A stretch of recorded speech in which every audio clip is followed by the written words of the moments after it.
questions, I have to start with safety first. So look at the green signs, and it's not a joke because actually 2 years ago this building was on fire, as some of you probably know. So this is the entrance and outro. And there are some toilets out here and out there, so that's about it.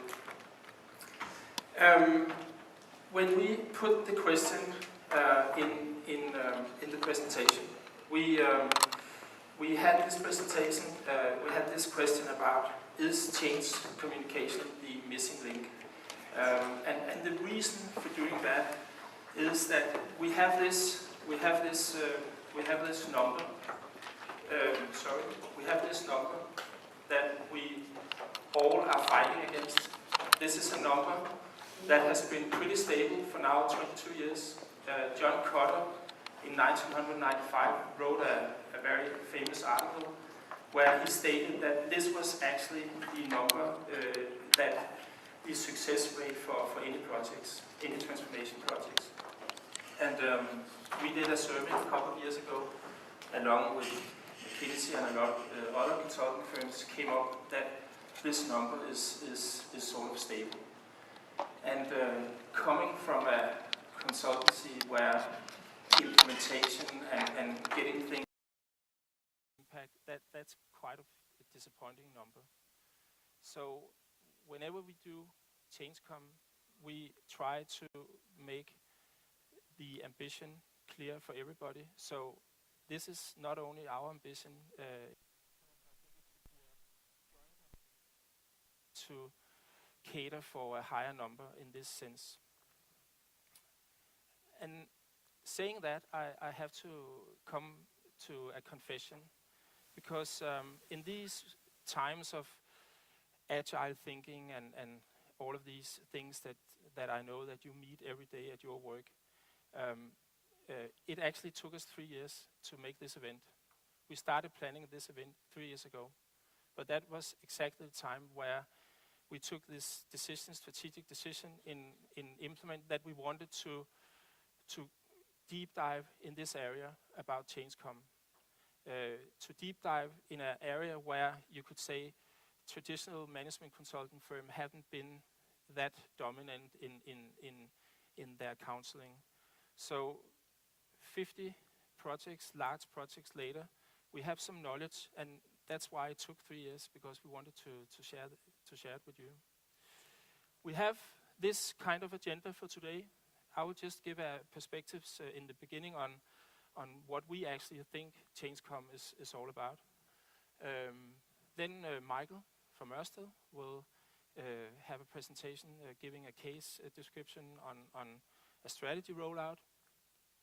Then Mette will actually do the same from a Novo case. Then we will have a short break. We will get back in 15 minutes after the break, and then panel discussion and at the end we will go through this 7-step model that, as you see on the walls. There are some famous implement pubcords on the tables. We want to facilitate it in the way that during the presentations, write down different questions, start discussing it on the tables, and then we will, after the break, when the panel starts, we will have all your questions, and we will walk around here in the canteen, which it actually is, and cater a discussion where Henrik Horn and Michael and Mette and I will join up here. So that's that. I would have said now that you should spend 2 minutes in presenting yourself at the table, but at the sound level I heard, I think you already have done that. But otherwise, I mean, use each other today, have discussions, reflections on this, because it's a very tight program. It's only 2.5 hours. So let's get started. So how come this number is so low? I mean, there's been so many surveys, there's been so many analyzed, so many resources spent in all different kinds of a project getting this number up. So, of course, communication in itself can sort of raise this number, that's obvious, but it can perhaps make something more clear for the organization. But as we all know, every project starts out with an ambition, ambition to do something better, ambition to transform something from A to B, or transform something from making it a bit slow and making it faster, or any transformation. So that it comes with an ambition, and it's ambition that sometimes it's really difficult to get this across. And I think we have an answer for that, or we might have an answer for that. So this is in Danish, and I will translate it. This article or this ad was actually an ad that Implement did 6 years ago. And it's based on that basic insight that almost all projects in any company, public or private, starts out with an ambition, as you saw on the latest slide. But that ambition is formulated by the management. So this says management, it will be super exciting, and it says organization without us. So this is what we are fighting against. This is what it actually are out there. That is what we have seen in so many projects during the last 3 years, that we have to come up with a solution for this, because otherwise we will never be able to raise those 1/3 to a higher level.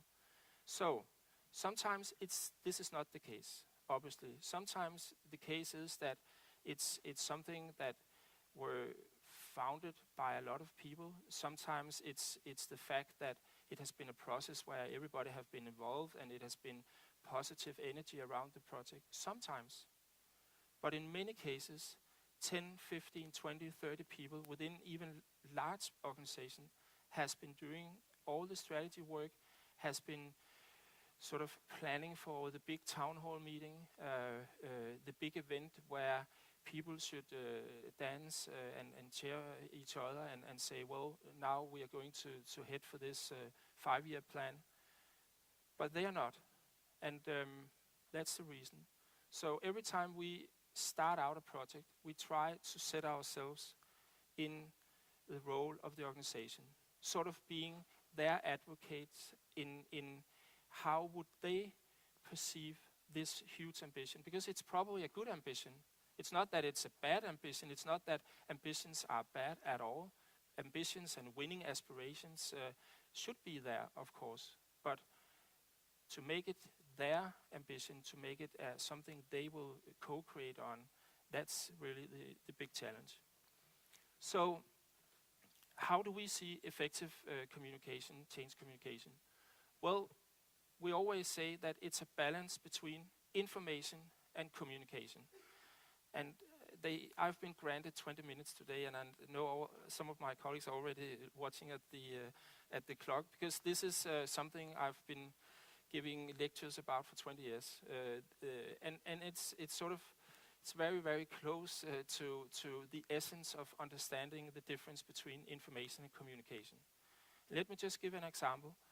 A couple of weeks ago, I went out to one of our clients, and I saw this post about a town hall meeting, and then it was a fine note, and it was clearly done by corporate communication, I guess, or it was done with a lot of energy and stuff like that. And then I went to this meeting, and it was a 1-hour meeting, and there was a huge PowerPoint presentation. It was, I guess, 67 slides or something like that.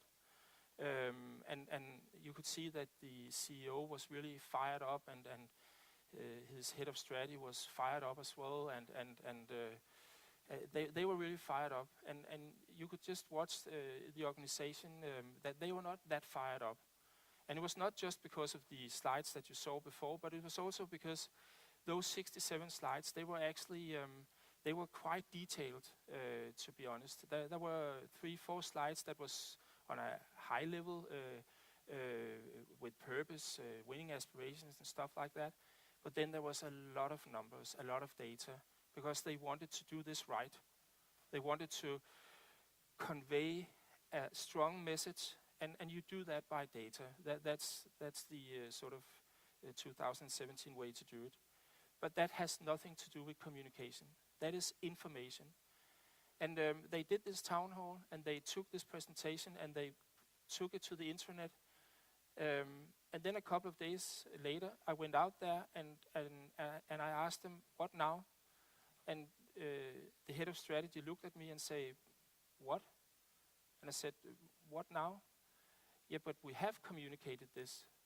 And that is one of the problems, that they hadn't communicated anything. They had informed. And what is information? If information is something that is truly objective. It's something that it doesn't consist of any I think, or we might, or let's go this direction, or let's put it this way, or nothing. It's pure information. It's data. It's the right things, and it might be right. But if that's the only way we communicate, then we don't communicate. We inform, and we can't get any people to sort of live up to an ambition that is just informed to us. It's like saying to your children back home that you shouldn't eat candy even in Fridays or on Saturdays, because candy consists of all of these E numbers, and it consists of this and this and this and this, and you get fat and you get sick and stuff like that. That's not the way to tell it. It could be just no, and then say it with a convincing smile. That's actually communication, because communication is all about emotions. It's all about the things where you say, how can we get these 67 slides down to a simple message that is understandable, and it's likable, and it's something that I actually would do something extra to live up to. Something where I put myself in a role where this is, perhaps I didn't do this myself. Perhaps it was my smart colleagues down the hall on top floor that did this strategy, but it's not that bad. And I actually can see myself down the line working with this ambition. That might be a very, very big change from what we do today. And just a quick look at the server, or some of the presentations that we receive every day and that we're working with. This is still an actual challenge for us and for us all, because as I started, this is a joint ambition. It's not just ours, it's a joint ambition to beat this depressing number, as you saw on the second slide. So what is it about, these conversations, this language? Well, it's obviously about giving some kind of language that everybody can understand. I had many years ago a very, very smart client who said two things to me that I really still remember, and that we every day work with those words in mind. The first thing he said: always communicate in harehøjde, which is in English, always communicate so everybody can understand it, as low as possible. Don't make it stupid. Don't sort of speak down to people, but communicate it in a language that everybody can understand in a few seconds, because you only have a few seconds to grab people's attention. That was the one thing he said. Because sometimes when we have done presentations, we have done strategy work, and we really want to show people how good we are, how clever we are, how long we spent on that presentation. We really want to show our bosses, we really want to show our organizations that we have spent hours in writing those presentations. And then we sort of get up the leaks number, and it gets all too complicated. And that's not the right thing to do it, because nobody can understand that besides yourself and the team you worked in. The other thing he said was actually just recitating Kierkegaard. good old Kierkegaard, who perhaps was the first man to realize what change management is all about, how you make a change. Because Kierkegaard, more than 200 years ago, Danish philosopher, sorry for those who don't know him, said, if you want to change something, if you want to tell another person what you think that he or she should understand what you're saying, then start walking over to that person. Start setting yourself in that person's place, because that's the only way you can make a change together with that person. That's pretty clever words. So when we talk about language, those are two of the things that we always keep in mind, that keep it in a simple language and start where the person is. And reflection on this, I saw on the list that there's not that many of you coming from sales and marketing. And some of us have worked in advertising and communication industries before, and we have always seen that if it was an index number, you would spend like 95 on external communication. You would make huge surveys, segmentations, and you would have a marketing communication department on 50, 60 people, or even some of our clients, 150 people. And then there would be 2 or 3 people working with internal communication, project communication. That's quite funny if you think about it. Because even though you want to get close to the customers, even though that you want to bring in new customers, that you want to understand segments and you want to do campaigns, it's quite fun that the people next to you, the people that is nearest to you, that is that is the most important target group at all, those are the people that you spend the fewest money on, resources on. And go home today, look at your organization chart, find out how many people are doing external communication compared to internal. That's another number that isn't that nice to read if we want to make a change in the programs, the transformations that we are running in the companies. So we have come up with this thinking about let's sort of skip that corporate language once and for all, and talk about a human language, something that on this the picture you saw before, that something that is so interesting that you wanted to share it with your colleagues, that you wanted to share it at the coffee machine or in the canteen or anywhere, that you want to speak in a way where it's how people would speak, how people would talk, how people would address things instead of having this corporate lingo. And if you think about it, I mean, all those buzzwords that meets us every day, if we sat down and tried to translate it into what does it really mean, that would take some time, I know. And it's irritating because it's so much easier to write simplicity and agility just to take 2 words. But if we are to translate them into what it really means, that would be an effort, that would create some understanding, that would perhaps change people's minds and their willingness to join the project. Just perhaps. Just perhaps. So, what we always say in any project is that we don't do internal communication. We know that it's internal communication because it's about projects internally, but it's very important that change communication is set to be the communication that can transform projects. So thereby, a definition is that it's communication around a project. It's not like communication, just normal communication on an intranet that is typically done by corporate communication. That's another form of communication. And just to give you an example there, I saw on an intranet a very little and very easy and very thoughtful example of, again, information versus communication. Because at one intranet I saw that it said, Lone Hansen has been here for 40 years. Come join a breakfast on Friday. Then on another website I saw Lone from Sales and Marketing that has been here for 40 years. What a fantastic person, always helpful. Have been here 40 years, come join a breakfast on Friday. That's communication. How often do you see that on an intranet?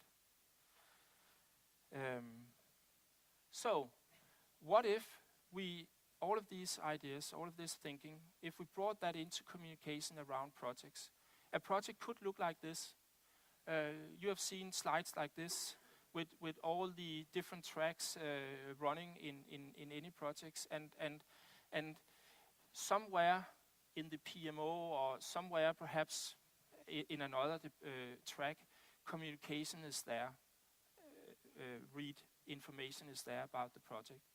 So is it just that we need to communicate in the start of a project, defining the ambition, and is it then the need to bring some communication in the end of the projects around the town hall meeting or the launch of the new IT system or the new KPI system? I think you know the answer. Of course it's not, because change communication is a track that is similar to all the other things, because communication is sort of running the project along with the other tracks. And that's quite obvious, because otherwise you can't sort of keep that energy, keep that momentum in any projects if you're not thinking like this. And when you are at that point, it could actually be that communication set the winning aspiration for the whole project. So it's not only something about project communication, but it's also how do we frame the project in itself? How do we mention it? How do we talk about it?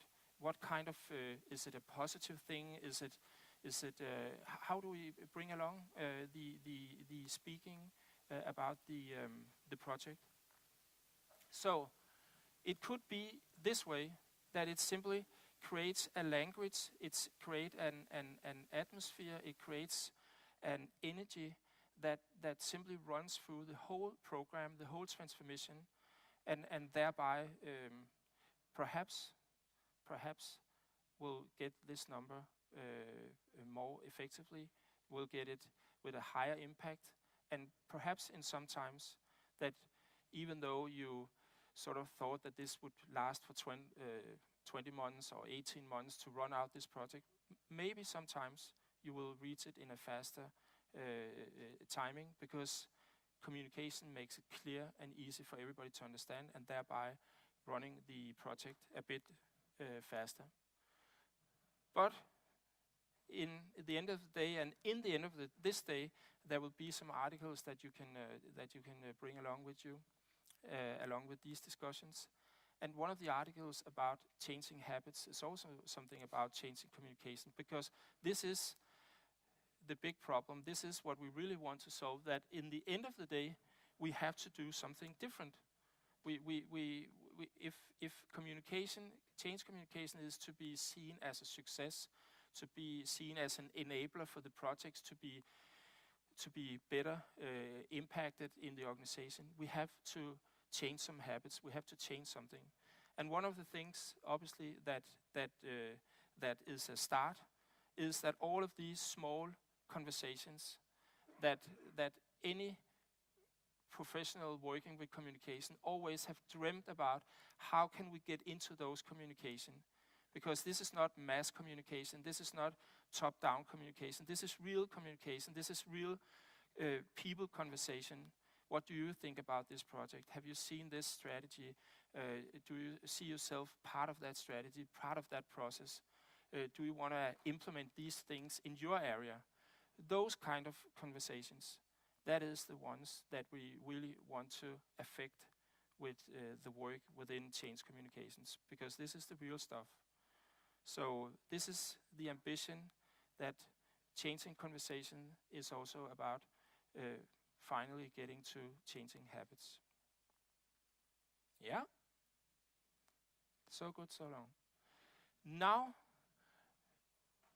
I guess that I've said this a couple of times. Now, when you can reflect on these things, take 2, 3, 4 minutes at the tables, discuss some of the things, write down some questions if you have any, and then we will make a shift, and Michael will get on stage. So thank you for now.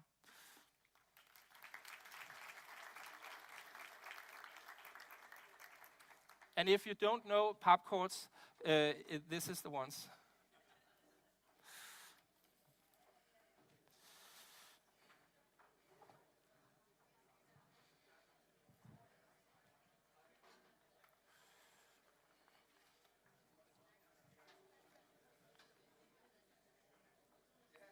Oh, yeah.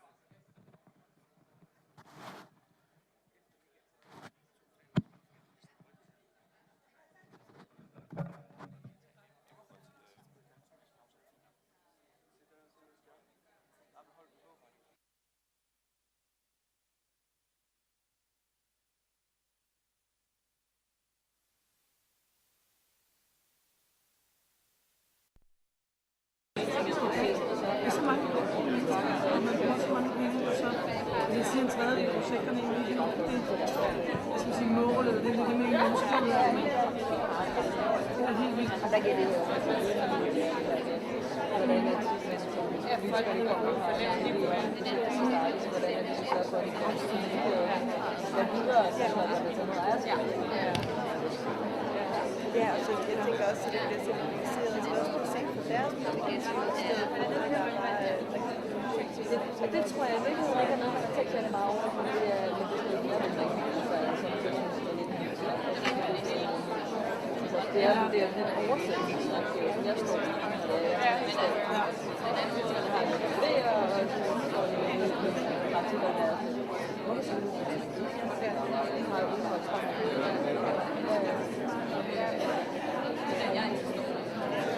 så det er smart. Også hvad er det, jeg skal gøre? Altså, vi har jo sagt, at vi også er jo rigtig stort. Danske Bank er stort, og vi arbejder med rigtig mange lande. Det er faktisk, synes jeg, det er meget dyrt, når han skal stå. Og vi har jo nogle folk, som skal stå det i gang med, som skal drive det videre. Så vi skal jo også have en opgave, ikke? Og nogen skal rejse rundt og tale med på at få dem til at gennemtale, og vi skal med at det videre til nogle andre. Jeg så og tænker, ja. Altså, jeg sidder i indtakt, altså,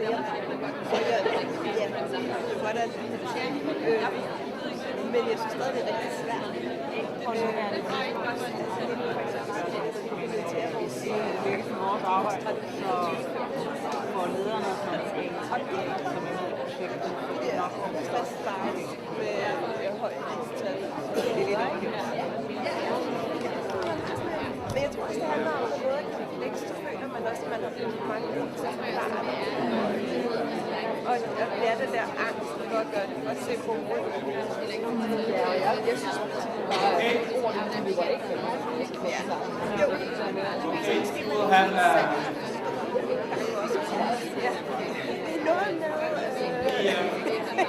please, everybody, you know that you like to talk, but you will get chances later. The next speaker, Michael Sonneborg, is heading strategy at, it's really difficult not to say Dong Energy Wind Power, because it's from Wind Power Division, and you probably heard that all of Dong is now called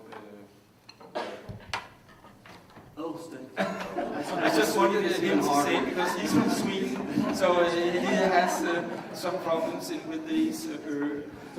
But please welcome Michael stage.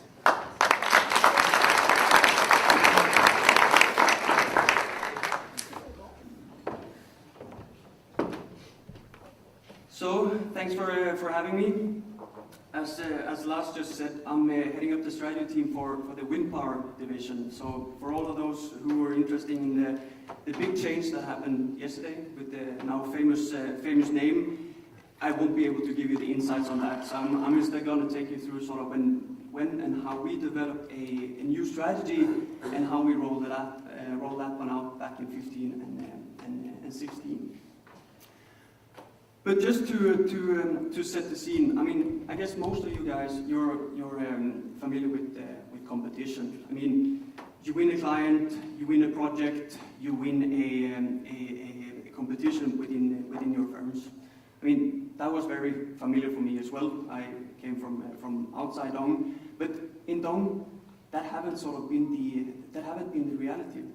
Because in offshore wind, there wasn't competition until 15. So basically, if you had a project, you could apply for subsidies for the government, and as long as you did that process in a very good way, you were sort of allocated that project, that subsidies. You didn't have to win it. And during that time, we in Dong Energy Wind Power, we built up our company to be sort of the meanest, biggest player in the offshore wind industry and the true market leader. Then in early 15, something happened. Competition was introduced, and the first competitive project in the offshore wind area was the Hornsea 3 project. 400 megawatt project on our home turf here in Denmark. The mighty Dong Energy met the Swedish Vattenfall, and I think everyone in Dong Energy was sort of very convinced that we're gonna win this one. And I guess it's just a rhetorical question, because I guess you already figured out who won, right? So we lost. And that came as sort of a complete shocker for everyone in our organization. Because I mean, how could we? I mean, if we look at the size, we 5 times the size of Vattenfall, much more projects, much more experience. But then all of a sudden, they're better than us. So it was sort of a shocker, but also sort of something that set a spark in the management team's mind, saying basically there is a change in the industry. There is a change coming, there has been a change, and we need to do something to figure out how do we cope with this change. So part of that, we in the strategy team were sort of tasked with, now we need to develop a new strategy. There's changed market conditions. How do we react to that? How do we continue to be sort of the market leader? Because I mean, there's been so many markets where we've seen true market leader, a disruption in the industry. Market leader doesn't exist in a couple of years. So, as a true strategy guy, we sort of we spent some months on doing classic strategy development. We figure out the market assessments and fundamentals. We did some deep dive in what's going on in the market, where is the market going to be, who's the competitors, and so on. We put up some strategic options and directions. We sort of nailed it. This is where we're going to go. This is the strategic ambition and all the classic strategy work. And then to do that, we figured out what's the strategic priorities. I mean, if you've been involved in strategy process, this is sort of the classic ways you go to this. One problem though, with the rollout of the strategy, when we came to that, I mean, when you work as a strategy consultant, I mean, you do slides, you do a lot of slides, and the first thing when we thought, okay, now we've done this great strategy, signed off by management, now we just need the organization to understand it. So what do we do? I mean, I think Lars said it a couple of times. Yeah, standard answer, you do a big PowerPoint presentation, you have a town hall, work done.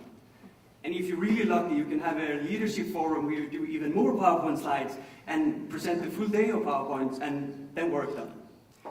And I mean, that was the initial idea. And I mean, this is actually the slide where we had sort of approved by management. This is our new strategy. And I mean, I can really see you guys, this is something that you really feel this is touching, right? This is a strategy, I can follow it. This is, yeah, okay. So we really sort of started to realize that as well, and that is when we sort of got in contact with Implement. And during the first couple of days with Implement, I basically learned 2 things. First one was Upvote. I'd never experienced that one before. And the second one was basically, I mean, this doesn't work. This doesn't work at all. Because this is a lot of complicated words. It doesn't say anything basically how we're going to reach this. How do we get the organization on this journey? It is a document for boardrooms, but it's not a document for the big mass. So we started out with this. Then we brought Implement on board, and we came to something like.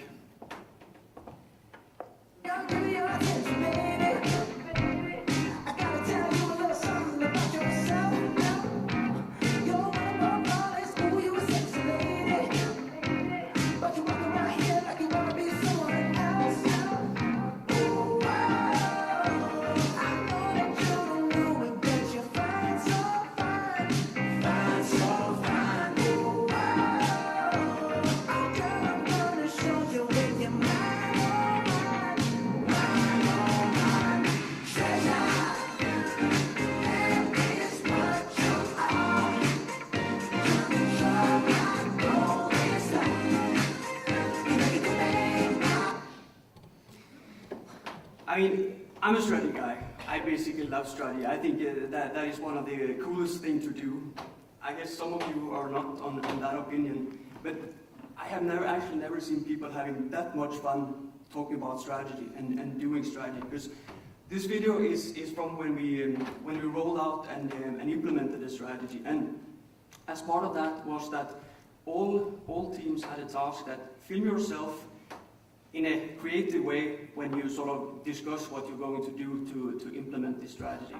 And this is the answer. So I think we sort of going from that slide to that sort of engagement. I think that was a true sort of eye opener for me. But let's just sort of go through what we did in order to end up with that sort of people jumping around and at least looks like they were quite happy.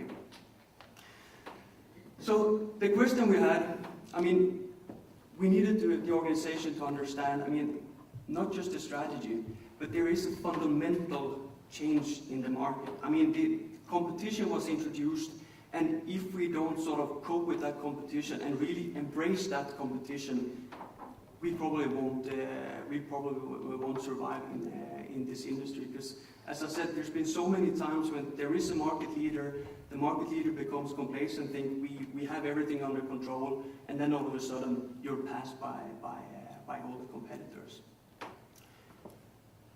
So how did we then do that? I mean, we needed to start it out with the communication. I mean, going back to that slide, I mean, completely didn't work.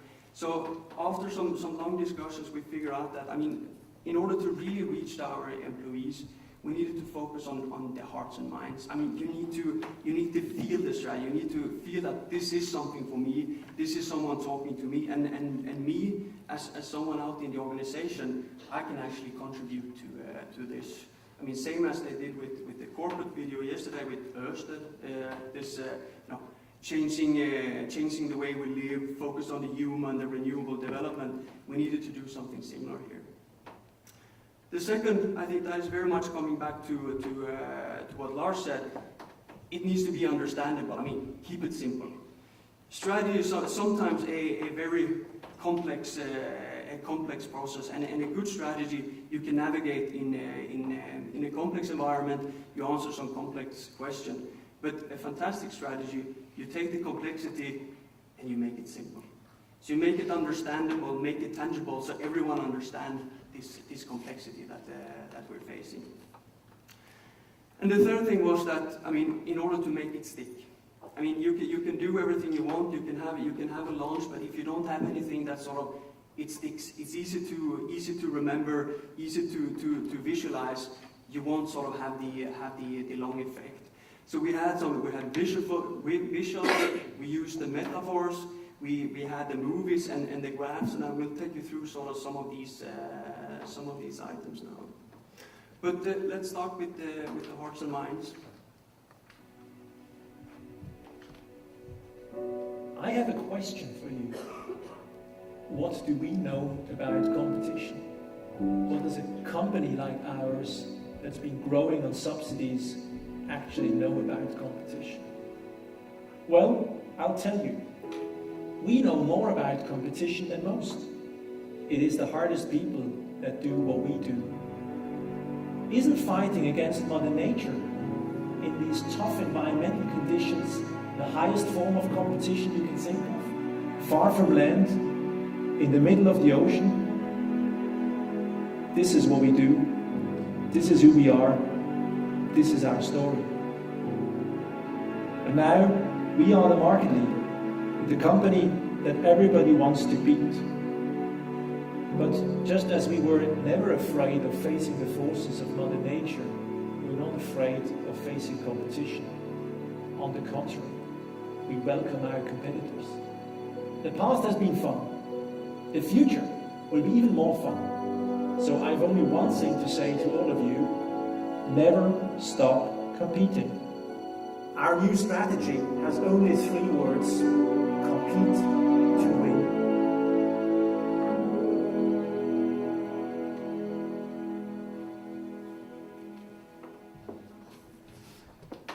So that was basically how we tried to sort of communicate to the hearts and minds of people. And I mean, for this video has a number of sort of messages in it.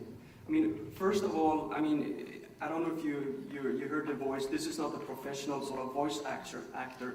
This is actually the Windpower CEO, and I mean, everyone in Windpower knows his sort of bad Swiss accent. So they really felt that this was actually Samuel who talked to them.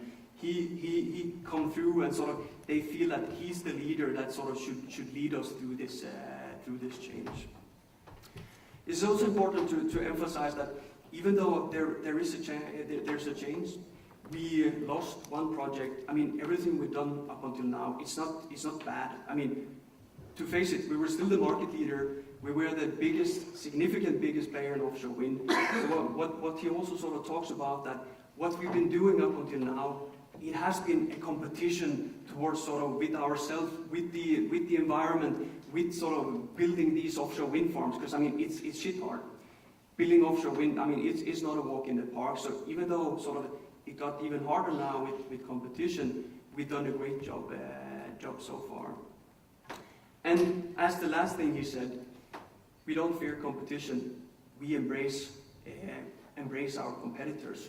Because I mean, it is much more fun to win when you beat someone. Just to sort of do a good job, get a pat on the shoulder, that's fine. But when you sort of beat someone came second, then it feels much better.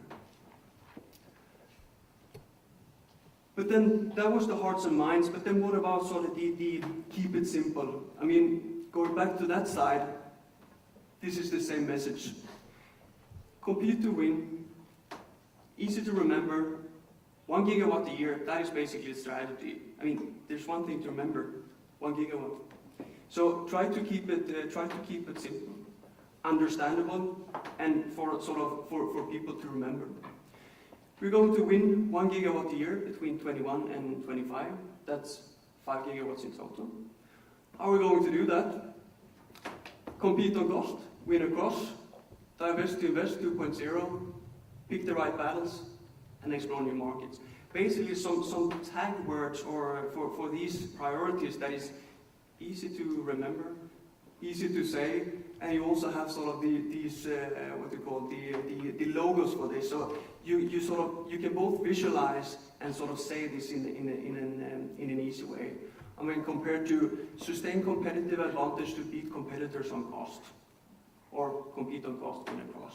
So it's all about sort of the communication on you know, make it simple, make it understandable. And then sort of the metaphors. I mentioned it before with this. You know, up until now, you know, it wasn't a waste. We hadn't done bad. We had done a tremendous job, sort of building up this company from scratch, sort of squeezing in all these offshore wind projects, becoming the biggest player in the market. And I think it was sort of one of the management team's biggest concerns when we had this strategy, and sort of there's so much focus on the change and that we need to change in order to win, but we have won a lot and we have accomplished a lot.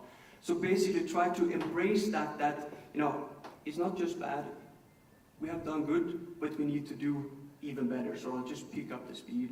And then we try to use this metaphor. Basically, you know, sailing, it's quite a complex process, just as building offshore wind, and it's fun.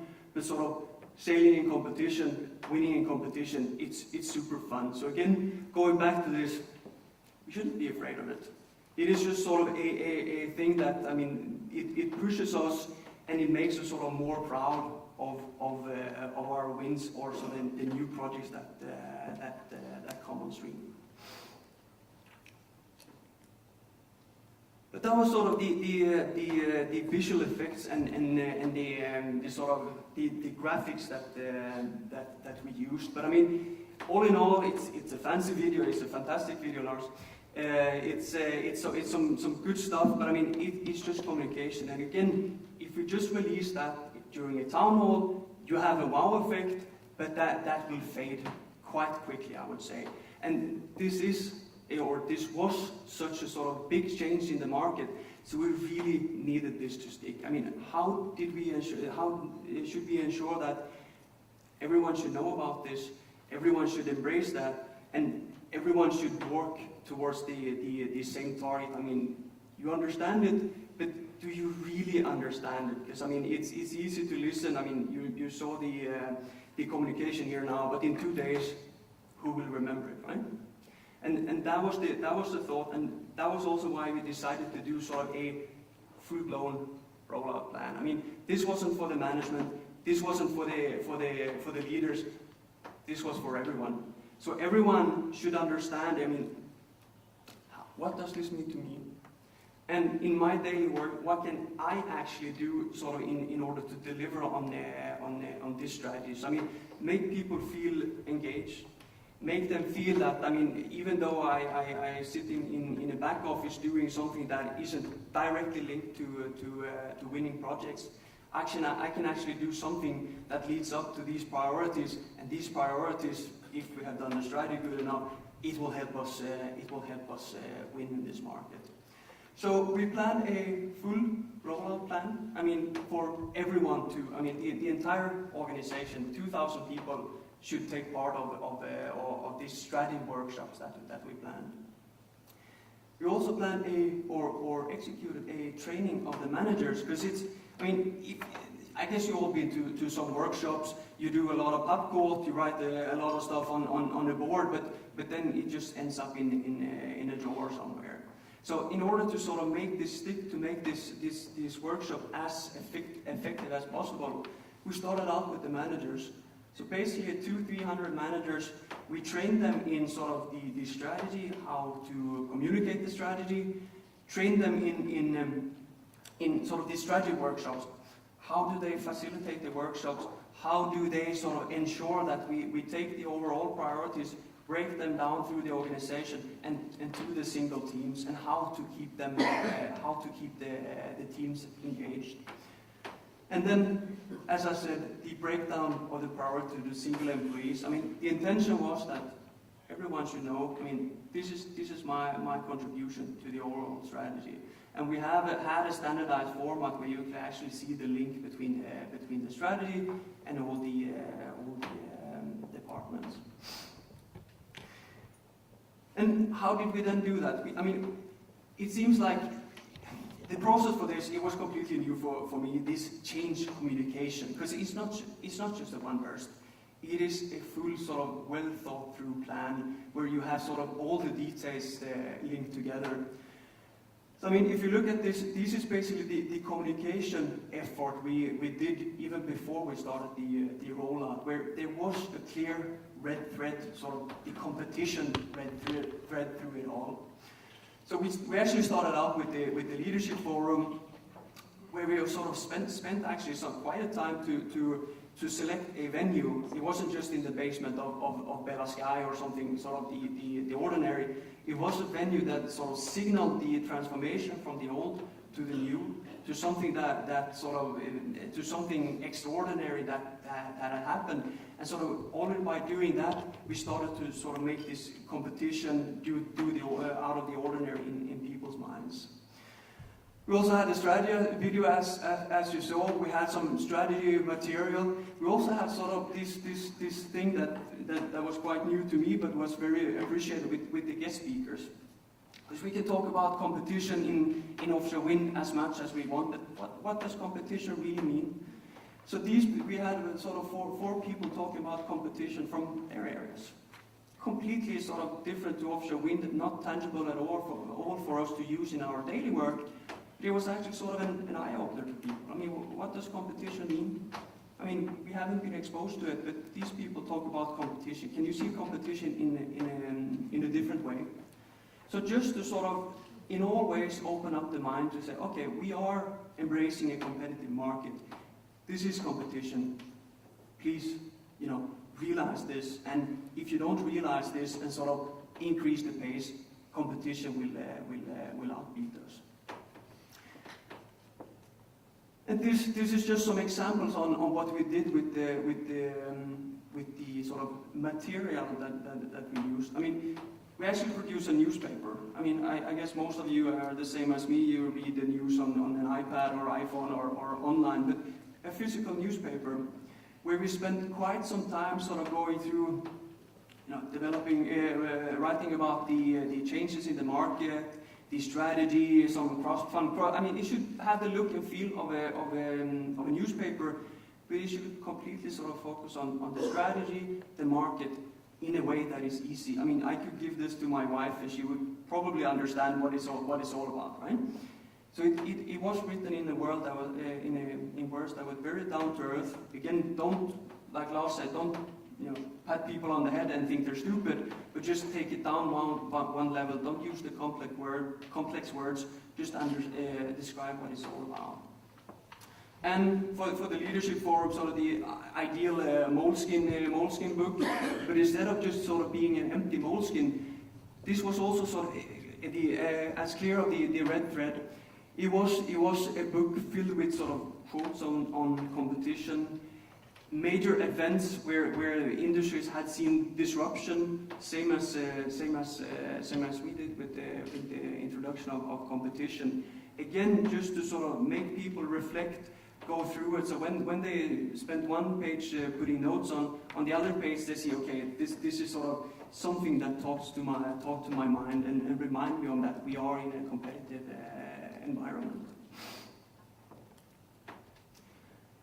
But then the rollout. I mean, I have never done something like this before. I mean, I've been working in strategy since 2011 and been doing sort of strategy development for some other companies. And there we sort of, we did the PowerPoint presentation, we did the town hall, perhaps there was a workshop, and then you let it go. Let the organization handle the strategy, because it's a great strategy. Management has said it's a great strategy. But I mean, now listening to Lars' presentation, I can see that some things implement actually got right. So I mean, it's completely true. Because I mean, management thinks one thing, that we have a great strategy, but if you don't get the organization to understand it, I mean, it's not a strategy. Then it's just some words in a PowerPoint, and the organization will just keep on doing what they always did. So we spent 4 to 5 months on sort of rolling out the strategy. I visited, as also the strategy team. We did sort of workshops in all our locations. We had 15 training sessions for the managers, 35 workshops at all our location, and sort of we reached basically all the employees. For the employees on the sites, we had sort of a special course for some of the operations people that took out to the site. So some people said also, but people working on the sites, they go out and to the windmills. Did they really need to get this?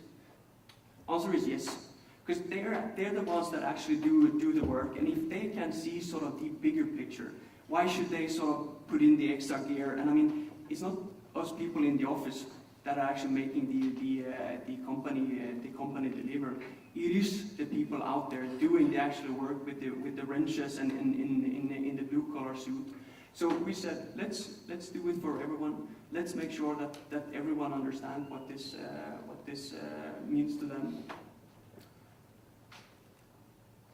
And then, I mean, you can do how much you want, but I mean, in order to make sure that, I mean, did we do well?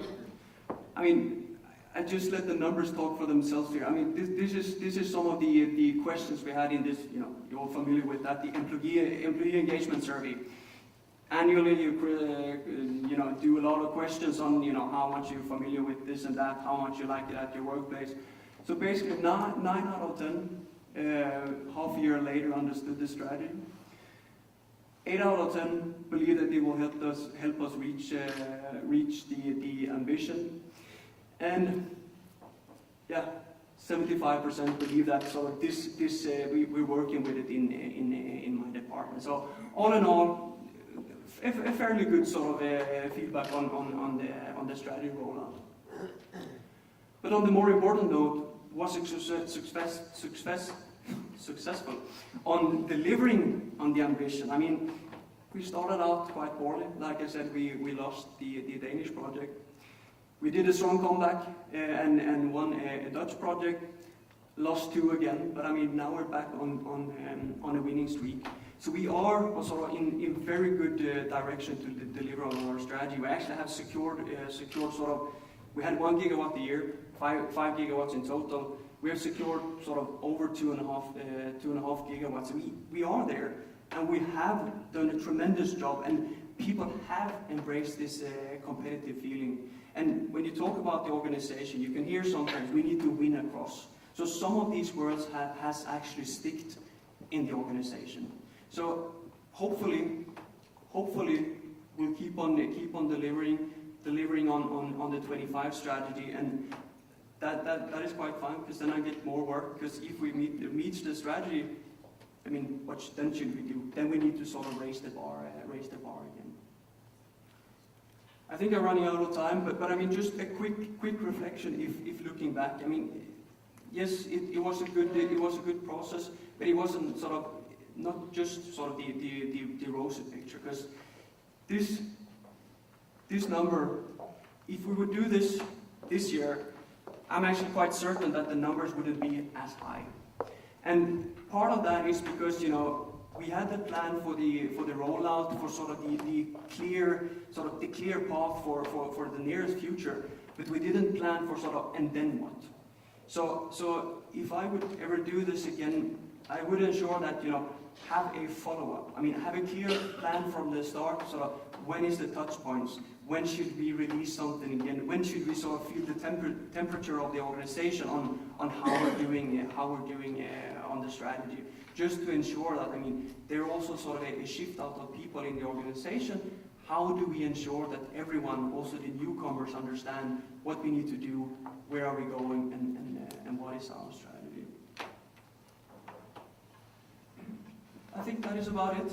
So thanks for your attention, and looking forward to some hard questions later on.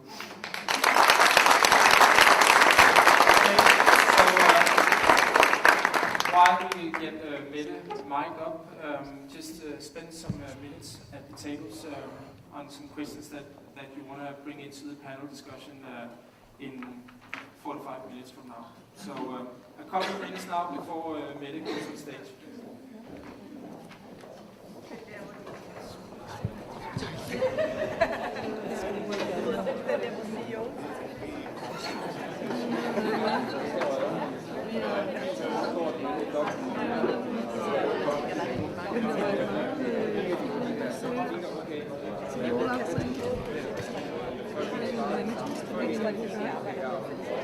It's a breakdown plan. But even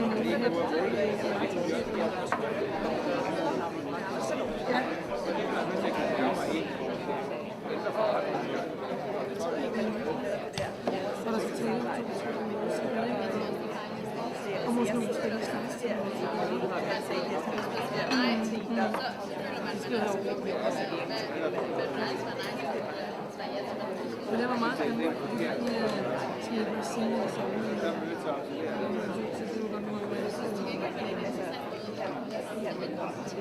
Allerførst er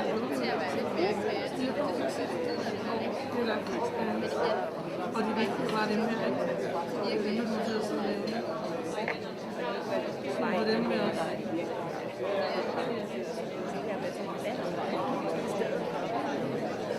Jeg arbejder så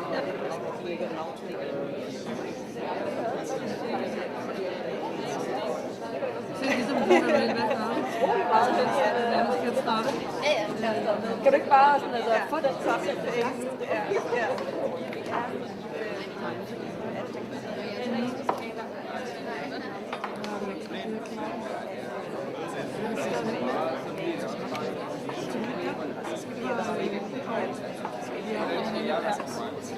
Det vil jeg ikke også undersøge. Nej.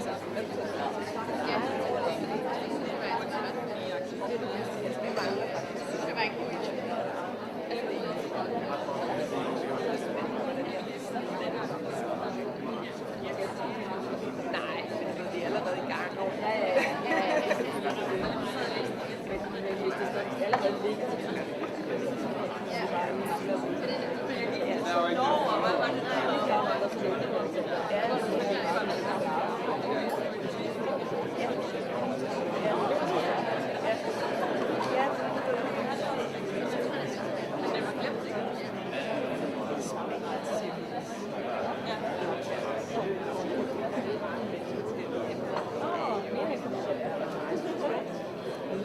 Men det er jo ikke explainer til Vil du tænke så hurtigt?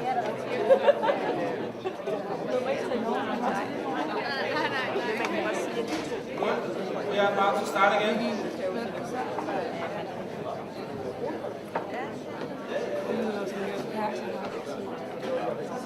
I know the coffee is better there, but there is an alternative. There is an alternative. Okay, please be seated.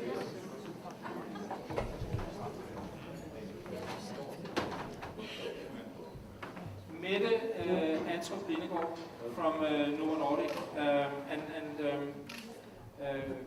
known Mette for quite some years, and she has a long history in Novo actually, and worked in different departments in Novo. But I guess that this challenge that she will tell you about in a few seconds, that is not that often you meet a challenge like that, because Michael he just had to do a strategy rollout that everybody could understand, but Mette actually had a bigger task, and that was to bring different organizations together and cater a positive process for that, and figure out what to do. So a warm welcome to Mette. Thank you.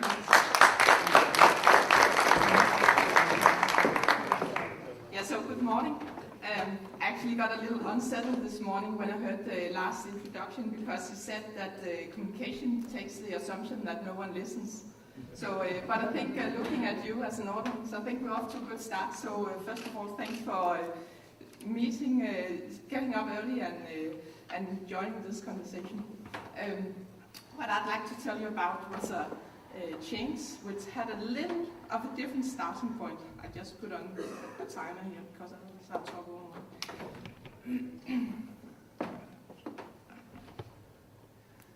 So I'm responsible for an area which is part of research and development in Novo Nordisk, where we're responsible for strategy, business plan, and also some more operational management support.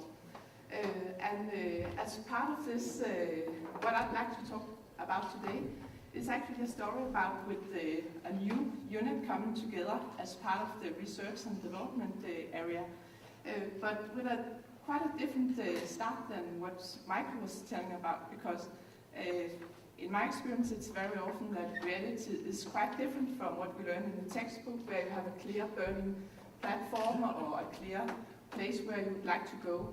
So this is actually a story about a change where we had no clear burning platform.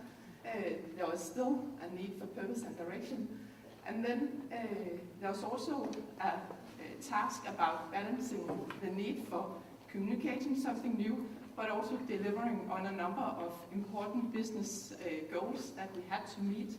So how can you actually communicate new and not distract the business from doing a number of really important things that was within the next couple of months and years and so on. And in order for you to kind of understand the background for this, I'll just share a little background about Novo Nordisk.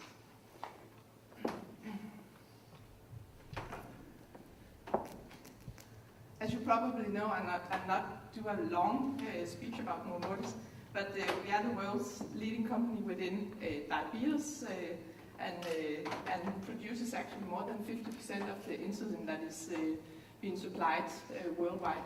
We also, within hemophilia, growth disorder and obesity, we have more than 40,000 people worldwide, a little less than half in Denmark, and more than 28 million patients uses our products. So that's a good starting point.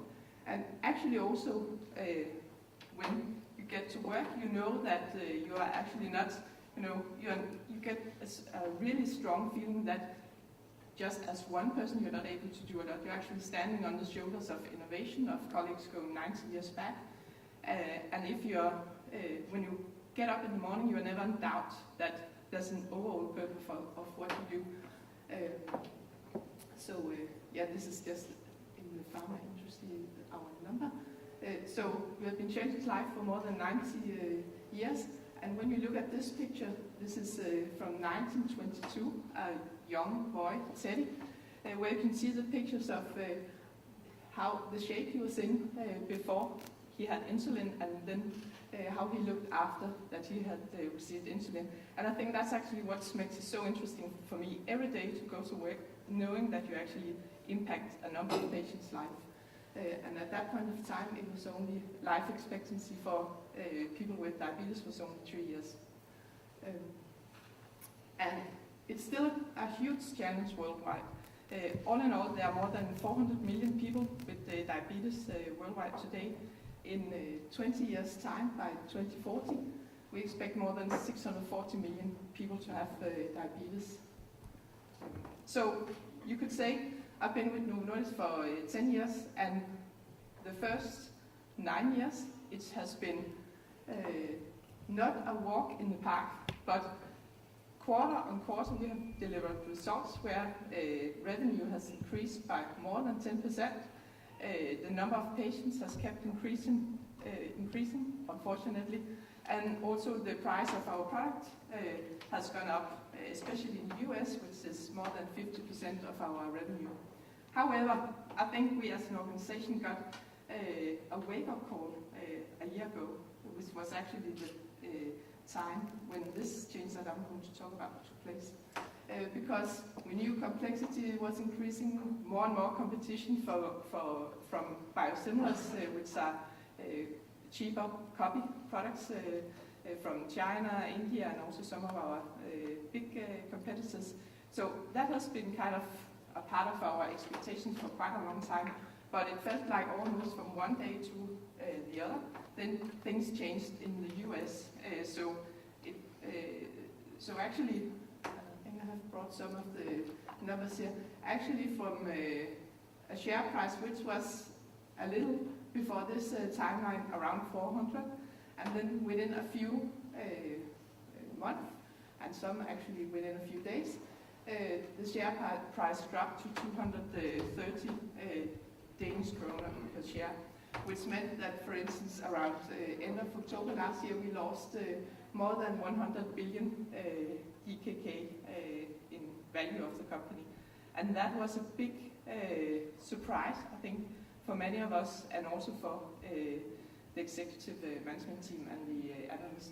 So going from a picture where everything looked actually quite rosy, and you could say it was almost like, it felt almost like the sky was the limit, to an environment which was similar to where most other companies are. That's actually the background for this change that I'm going to talk about.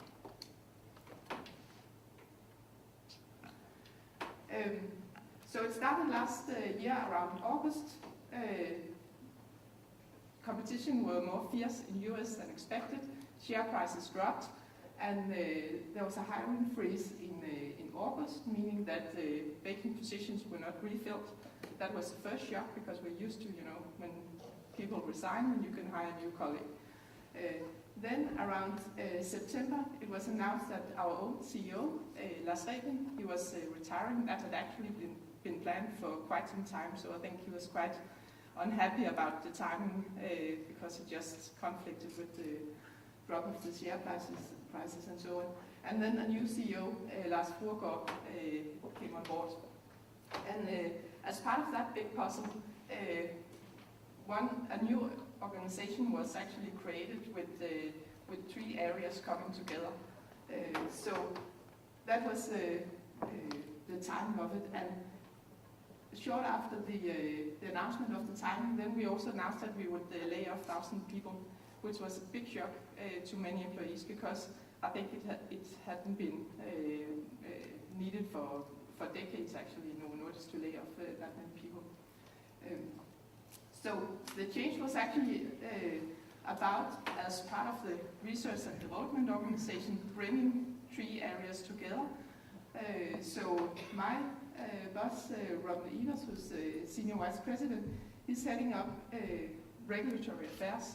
And as part of the big puzzle, when Lars Fruergaard came on board, he was also made responsible for 2 new areas, who actually wasn't part of the research and development organization before. So that's global medical affairs and global safety. So from being only responsible for this, he was suddenly responsible for a bigger chunk of the organization.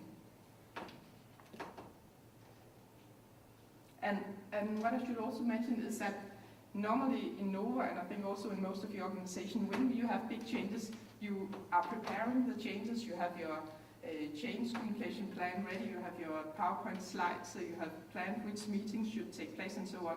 But because this was part of the CEO change, then it was material news, so we actually didn't know. My SVP was informed the day before, and we didn't know before the company announcement came out. So from one day to another, we were a new area, we didn't have anything planned.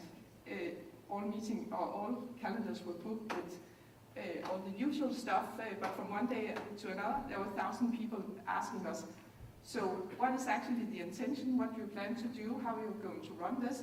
And we were like, let's see, we just have to find time just for the management team to get together as a first thing. So I think that was quite a challenge. Just a little about the area. We are approximately 1,000 people. So it's also, I think, the difference to what Michael told about is that with a new strategy for a whole company, you can actually require interest and attention from all employees in the company. But because this was only for 1,000 employees out of 40,000 something employees, we were trying to balance. So how much do we actually need employees to care about this? Is it just business as usual and it doesn't impact them that much? What do we actually want to do with this new area? But we saw, I think it was quite clear that after the first days or weeks or so, it was very evident that people in all parts of the organization asked, so why do we have this new organization? What's actually the purpose? What is the direction? How's it going to impact me? Am I going to move? Will I be laid off? Because at the same point of time, we were waiting for the announcement of the 1,000 layoffs was announced, but we were still waiting. I think there was 2 months or so before it was announced who are the people who are actually going to be laid off. So there was a lot of uncertainty around it. And you could apply a quite cynical approach, just saying, but it's just part of a big puzzle. It's, we're just 3 different areas who are now living in the same house on separate floors, and it's not going to have a big impact, just continue business as usual.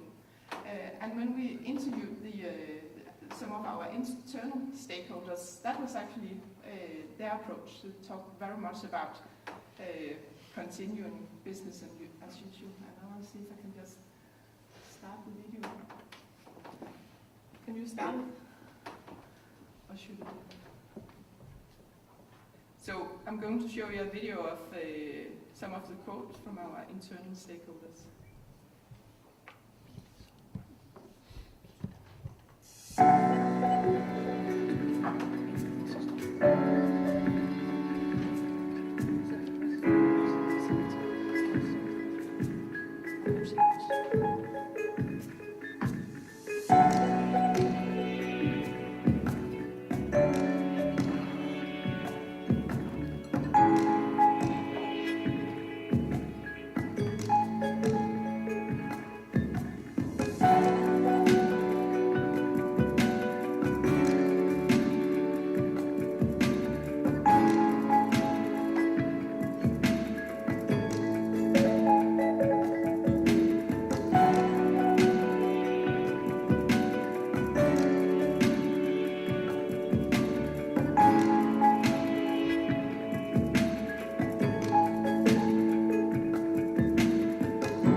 related to the new unit. Of course, overall, Novo Nordisk has a burning platform with the changes in our external environment. But for this unit, actually, our stakeholders say just, we are pretty satisfied with what you deliver today. Just continue to do that. Don't do too much advertising gimmick. We don't want to see posters and stuff in the offices. That's not, that's not something that we are asking for. Yes, that would be nice.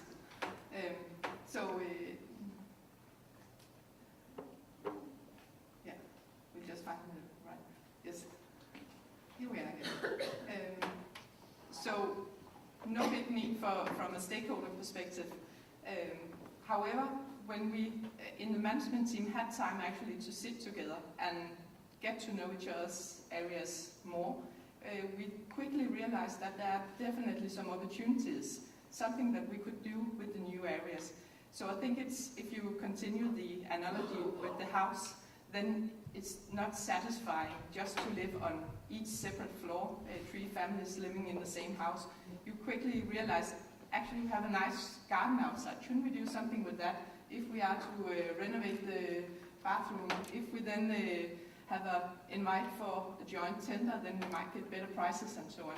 And it was the same discussions that we had in the Mars management team, that we actually believe there's some opportunities, that something that we could do together. But the starting point was not, as in Michael's story, that a clear strategy, some crisp KPIs and so on, and how could we then involve everybody. It was more an opening for some opportunities and something that we could do.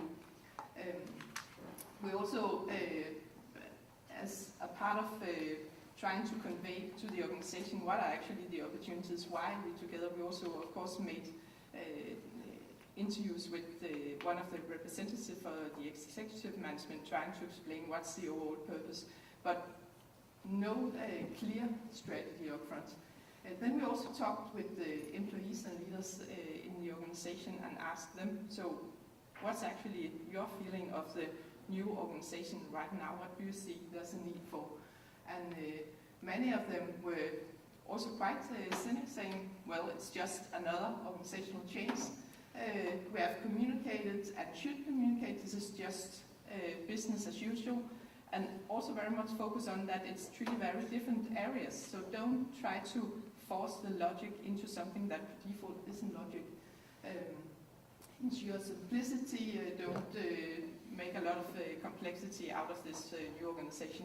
So that was one part of the voice of the customer, you could say, talking to the managers in the organization. We have approximately 100 managers in the organization, but also some were at the same time saying, but we need to set some direction. We need to communicate why and a purpose. And I think one of my main reflections about this change is that no matter what you do and no matter who your employees are, these are very, highly skilled, highly educated medics, PhD and so on, they are still waiting for management to come up with a clear answer. And one of my favorite quotes is actually, there's one here, yeah, this one, it doesn't matter which direction, just give us a direction. So it's like really a huge need for setting some direction and doing something, communicating. And in the beginning we just had to kind of wait for all the layoffs to have taken place and also to get together as a new management team before we could actually start thinking about, so what is it actually that we would like to do together? So what we did was over the autumn to invite the top 25 managers into some workshops, trying to discuss with them which opportunities do you see based on your work with our stakeholders, your employees and so on, which opportunities do you see, where should we focus and so on. And we had 2 workshops in November and January, and one of the key things that, one of the outcomes of that was actually a focus on people and ways of working. So that's a clear link between the 3 areas. We could do something in order to rotate people across the areas, make sure that we have our our ability to recruit and retain and so on. And then during spring, we kind of stepped up the communication and decided to do a Mars ambition, which was then articulated. So right now I'll dive into this part of the journey. So we articulated this ambition, which was about go further to amplify our impact on patients' lives. So it was very much about realizing that the three areas together, if we got more knowledge about the medical community, the safety and the regulatory part, then we would be able to develop even better medicine for our patients. But it was not a KPI driven, we need to grow 26% or something. It was more, this is actually something that we are dreaming about. And I think that has been quite difficult, an organization where many of them are asking for a clear purpose, a clear direction, and also in management our approach which is more looking for opportunities, let's do some co-creation together. So having to balance these two sides I think has been quite a challenge. We also articulated the three cores, as we call them. One is we collaborate to bring out the best, so it's very much about breaking down the silos, collaborating across. It's very much about amplifying our knowledge, so making sure that we know what some of our colleagues also know, because in that way we can have a bigger impact. And then one of the cores that was really important for many of our colleagues is this one about we have been 3 in 1. And that was because I think many of them were nervous if we were going to merge it all together and giving up the distinct professionalism in each of the areas. So I think providing the organization certainty that we are not going to kind of make everything into one big pot.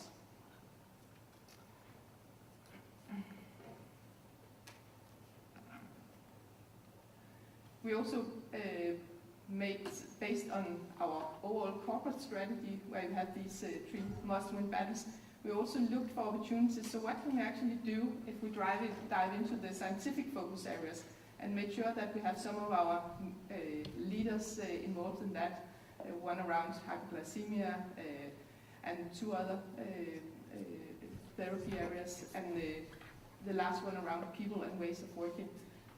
So trying to link the opportunities to the overall strategy.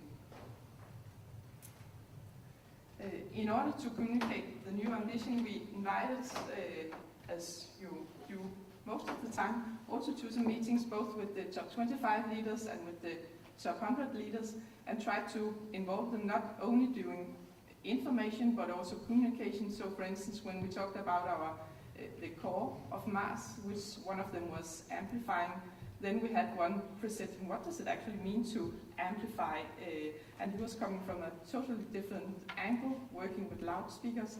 When we had the 3 in 1, the obvious choice here was to talk about the Kinder egg and asking the leaders to write down their promise, you could say, to how they would work with the ambition and so on.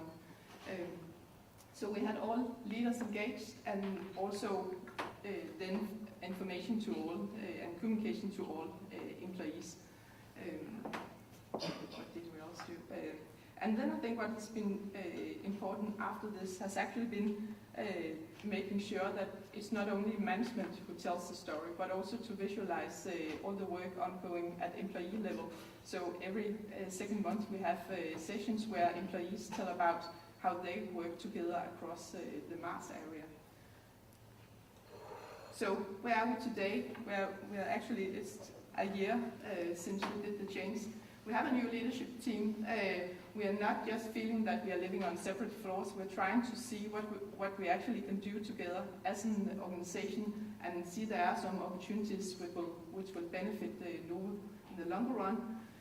We have established some cross-functional centers of excellence, even though we have still ring-fenced each of the 3 areas. So the core of each area is still ring-fenced, but there are something that cuts across, for instance, a product office and a quality organization. And then we have some joint meetings where people asked me, and what does this actually mean in very specific terms? So just accepting that it takes a lot of time to change. And then the last part is that it's really goes without saying, but it's so important to follow up on what we did in spring. So this autumn we're also going to make sure that we step up on communication, using when we have joint events, like we have a Christmas event, and leading up to that we'll have a full week of mass communication where we are actually planning on doing some of the same things as you did in Dom with the newspapers and stuff like that. Yes, that was the story about Mars in Novo Nordisk. Thank you so much.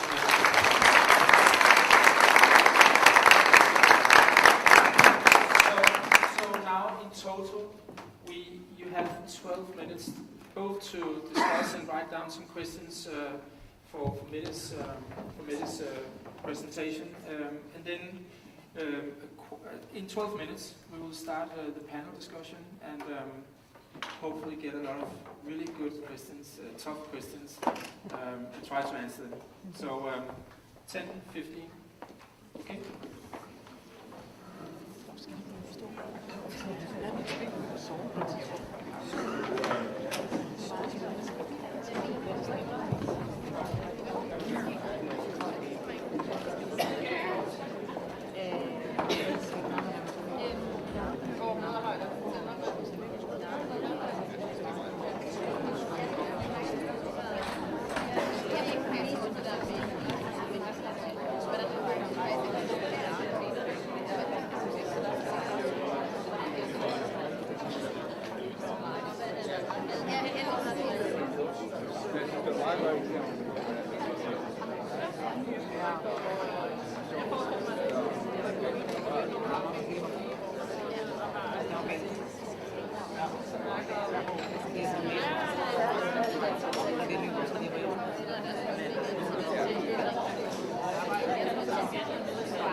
Og også på andre, det er sådan faktisk en del af marketing til at lige så selvfølgelig kommer der også noget ind, ikke? Men 80% marketing og 10% andre. Så jeg sidder bare meget fysisk. Ja, jamen, det er det også. Det er det også. Man kan sige, det der er godt, det er fysisk sidder lige ved siden af. Og det er virkelig, virkelig, virkelig godt. Ja, og virkelig ja, nemlig lige præcis. Har du også en projekt, som du kan drive mig og præsentere mig for mig ind i fællesskabet. Men jeg kan bare se, der hvor jeg sidder, vi er jo meget blandet ved den tag, så der sidder både CSR og der sidder intern og ekstern kommunikation. Der sidder vores marketingkommunikation. Og de kommer også med sådan her. Var det lidt sygt? Det er jo lidt spørger, den der er der, ikke? Det er virkelig vigtigt. Ja, ja. Det er den virkelig. Det er begyndt. Man er begyndt. Ja, det var det.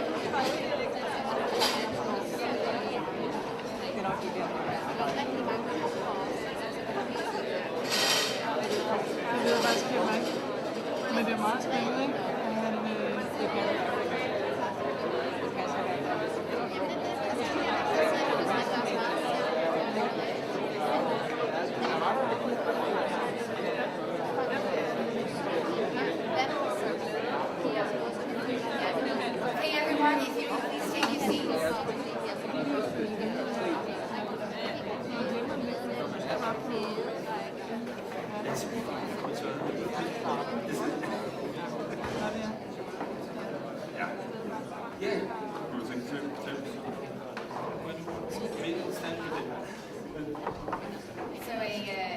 Thank you again to Mary and Michael, who have been giving us some very inspiring cases to think about and to talk about. So, does anybody actually have a question for our guest speakers? A really exciting one? Yes, down there. There's a microphone right there behind you. Hi, my name is Rupa, and it was very interesting. Thank you for your presentations. Two different sides to how you would change plan. But I have a question regarding how do you, there's always a negative part, as you both have talked about, onto how this change plan happens. And you want to push it over to the positive side. So what are the top two things that you do? I mean, there are many things you do, but what are the top two things you do to try to push it to the positive side when you're implementing this change plan? That's a good question, I think, and one that we haven't got the full answer for it. I think one of my reflections is that we put a lot of energy into the big sessions, the big leadership meeting, the presentation to all employees and so on. But what actually has the biggest impact is when you afterwards also make sure that the managers on their one-on-one with employees make sure that they can see themselves in it. So I think it's very much about making sure that it kind of drills down. And I haven't got any good recipe for it besides making sure that we talk about it all the time. So that's one thing. And then I think hearing it from some of your peers instead of only hearing it from management, I think that's really important. So hearing some of your colleagues share stories about how they, for instance, collaborate or how they win and so on. That would be my take on it. Michael, what about you? Yeah, I think sort of from the start, to avoid the negative thing is I mentioned during my presentation to sort of really put emphasis on. I mean, we have been good so far. So not just saying that what we've done is crap and just that we lost one project. We were the market leader. We embraced that one, and then sort of okay, now it's a change. We're just gonna increase the speed even more, because saying that up until now and now we lost. That would just sort of, basically spitting in the face of all the people who put in sort of so much hard work for all those long years. So just make sure that we've done good. Now we need to do better. So that was sort of one thing of sort of coping with the negativism of it. The second one is this, as we said, fun, super fun. So not just and also as Samuel said in his video. Competition, not just focus on the bad things of competition, focus on the good things of competition. So not what we will sort of be exposed to, but what we can gain from competition. So try to sort of use the positive the positive angle to things instead of just, it was a burning platform, but we didn't sell it as the burning platform. We sort of sell it, what you say, a burning opportunity or something. So can I just add, President? I think the reframing part that you did was nice, but I think the other part that we spent a lot of time on was actually just being honest, just tapping into the things that they were talking in the organization. They knew that there might be a little bit of challenge in the management team, or that we had lost that. So to dare to say that, but in a way that is credible but also forward-looking. I think that was that balance we were trying to strike, at least in that part. And I think remembering that people aren't stupid, they actually cannot see through that. If we are trying to make a too much polished picture about everything's going to be nice, then we'll see through it. So being credible and honest in that was really important. Thank you, Henrik and Michael. So, just to follow up on that, so do you also spend quite a bit of time on the language? So you're talking about trying to spend that and trying to bring it to spend time on the language of communication, right? So how you give first impressions. I guess that we had this slide about translating corporate language into human language, and I guess that everything needs a specific tone of voice, and that kind of tone of voice still has to be relevant, and it has to be honest in front of the organization and the project that you are handling. But it also has to be a tone of voice which is perhaps not the way that you normally would phrase things. And in this case, as Michael showed with this strategic sort of one slide, and that was not the only slide he showed us at that time, I can admit, changing that kind of language. And that goes, actually, if you remember this slide with all the rollouts, that when we invited people for the first time, they had to talk about this new strategy. That kind of invitation was, I can tell you what we did was actually we received the 10 last invitations. How did you write it? What kind of language? How did an invitation look like?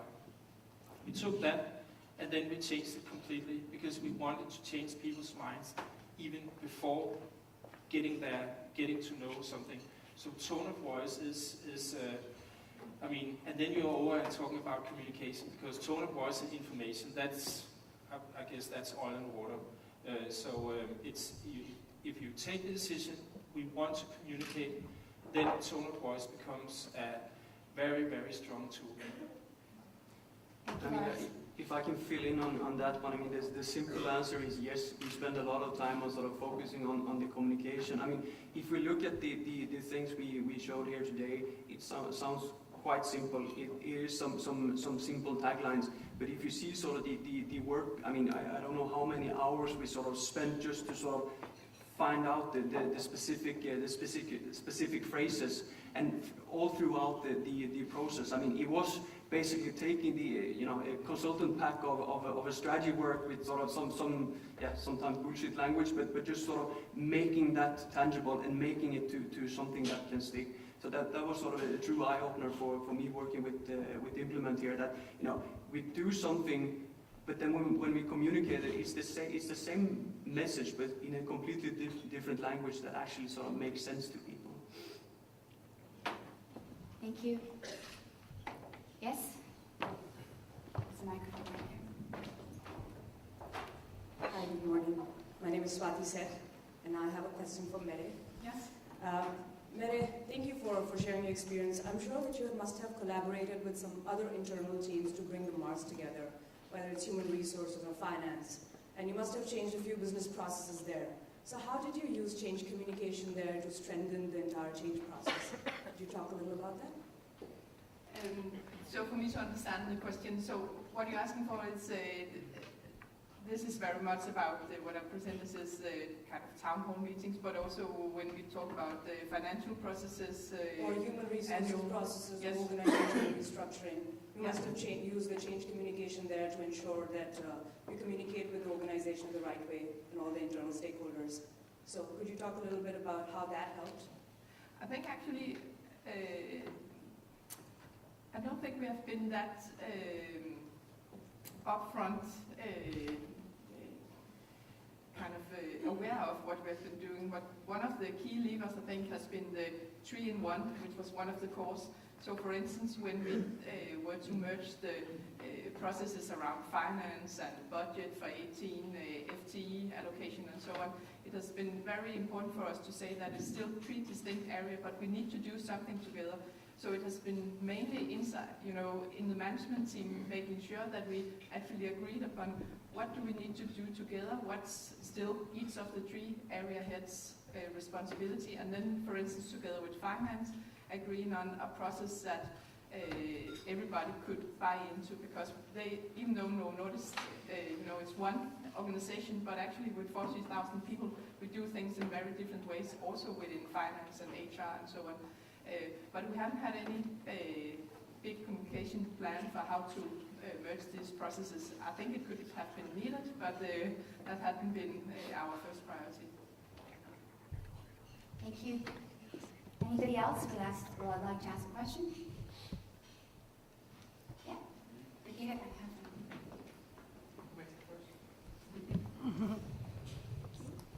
Hi, my name is Brigitte. I'm from Novo Nordisk.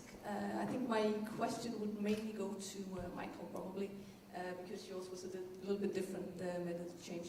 So where's the involvement of the employees in this whole change before actually planning or having the strategy ready? I mean, did you ask them what do you think is the right strategy? What is the issues that we're facing and that whole thing? So where are the employees and the employee involvement beforehand, before all this change communication that is planned? I mean, it's a good question and it's very relevant because, I mean, what we need to realize that, I mean, we as a strategy team working with the management team, I mean, as a strategy guy, you're not an expert in anything. You can drive a process, you can facilitate the strategy process, but we don't know the detail. So we actually spend sort of, during the development of the strategy, we spent sort of a long time out in the organization and, talking to people, what is actually going on in the market, what are the changes, and sort of got all sort of the bottom-up information on how they saw things, how they sort of could contribute with data, knowledge, and everything. And based on that, then we sort of formed the overall picture, sort of had these sparring sessions with management, went back to the organization. I mean, for example, the market segmentation that we've done, I mean, that was done completely in collaboration with the organization. Sparring with them, does it make sense? Is this the way we're going to do it? So parts of the organization was part of it, or a large part. I think we 100+ people in one way or another was sort of part of this process. Of course, you cannot sort of involve everyone, but with the key stakeholders, with input providers, but also so that the key stakeholders, unofficial key stakeholders. So even though you don't have sort of the formal mandate or management position, there are these people in an organization that you need to convince that this is a good idea. So it was a lot of stakeholder management as well, testing this, involving them, and sort of just after we talk to management or before talk to management, discuss it with these people as well, because if you don't get sort of them on board, that are the unofficial leaders in the organization, then it will never stay. Henrik, would you like to give a perspective on this?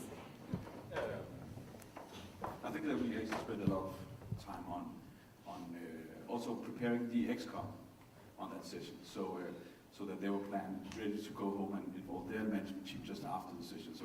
So I think that we didn't spend that much time on prepping them and the ExCom or the management team meetings and their local teams. So you talked a lot about the rollout on the local team level, but I think we also had a quite good plan of involving at the level below the ExCom in the plan. I guess I'll just reflecting on that we sort of right now use a common term about management and stating that they must be aligned, because then it's cascading through the organization. But in many cases, that is really not the issue. I mean, the truth is that in a management with 5 or 6 people, there can be enormous, I would not say conflicts, but different ways of understanding the strategy, different ways of converting it into their area. And if you already lose control at that level, you will never be able to manage conversations and change come at a lower level. So, and I say that is Henrik, what he works a lot with leadership in sort of getting that very, very close aligned before we even start thinking about cascading the strategy or the messaging. I guess that's my experience is that is a thing that we sometimes forget because we always think about the sort of level below management and then the next level and next level. And then when they don't speak the same language, we will train them a lot more, but it always starts at the top, always. Changing conversation is also something to do in the management. Yeah. Thank you. Yes, there's a question there. The lady first. Always the lady Always. first. Hello, Dita from the Danish Ministry of Taxation. I have a question about, you talk a lot to you, Lars, you talk a lot about changing conversations and the importance of that, but how do you work with that on a sort of on a larger scale from a communications perspective? I mean, the planning that Michael showed, that I guess it catered for like 2 months, and the planning that Mette showed that catered for half a year. It's some of the projects that we work with, they goes for 2 or 3 years, big programs, big rollouts, and it's obvious that we will come to that in a moment with the 7-step model, but it's clear that just making the big things right is sort of, that's the baseline. That's really the baseline, and you've got to have that in order for that to be a success. But it's the daily work. It's following the organization. It's understanding the organizations. It's helping the managers, attending at their meetings, giving guidance, giving all the way knowledge sharing through the whole period of time. So there's no easy answer, and it's a lot of hours spent. And I guess that Monique will, when she goes through the model, she will say, well, it's not as if there's any part of the model as we see it that is simple, but there's no doubt that the last one, to reinforce the message, to reinforce what you really want to say and thereby change the conversations, that is the difficult part. And that is the part where change communication becomes more change management than just making the winning aspiration, just making the compelling story. So change communication is by heart a mix of two old, famous and proud disciplines coming together. And that's very, very important to understand. I think, maybe just to add, I think of course it's a lot of designing how they talk at workshops, but it's also a lot of simple things that were designed that they talk differently. One thing they did, for instance, in the Mars Party was to actually challenge their agendas on the management meetings. So could we put something on top of the management meeting, or just classical thing, but if we change the row order of the things on the agenda, maybe that will have people spend more time on discussing things that we find important. If they have running the business first, then they'll spend the entire meeting on running the business and draft kind of issues. Whereas if you put strategy on top or collaboration or part of that, then we'll make sure that they all, in all management, we have that will change their conversation. Just, of course, that's in the meetings, but if you can tap into the local meetings that they have or the conversations that they have in some way, we do that by campaigns, but we can also look at the structures of meetings that they have already and tap into that.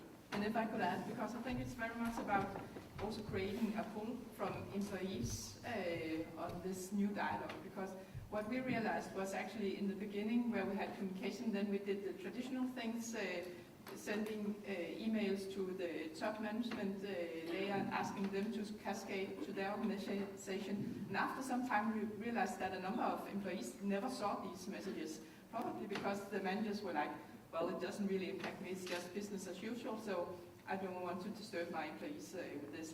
So it has actually also been important for us both to, of course, target the management layers, but also to target the employees so that they start asking their team leaders, their managers about, so how is this going to impact me? I noticed this team was doing that. What are we going to do, and so on, in order to create some pull and also put some of the managers who are not kind of front runners to put a little pressure on them. Thank you. We have time for 2 more questions. I think there was a gentleman over here who would like to ask a question. Hello, my name is Samuel. My question is, sort of goes on the ground in the sense that how you stated that change communication leads to sort of change management.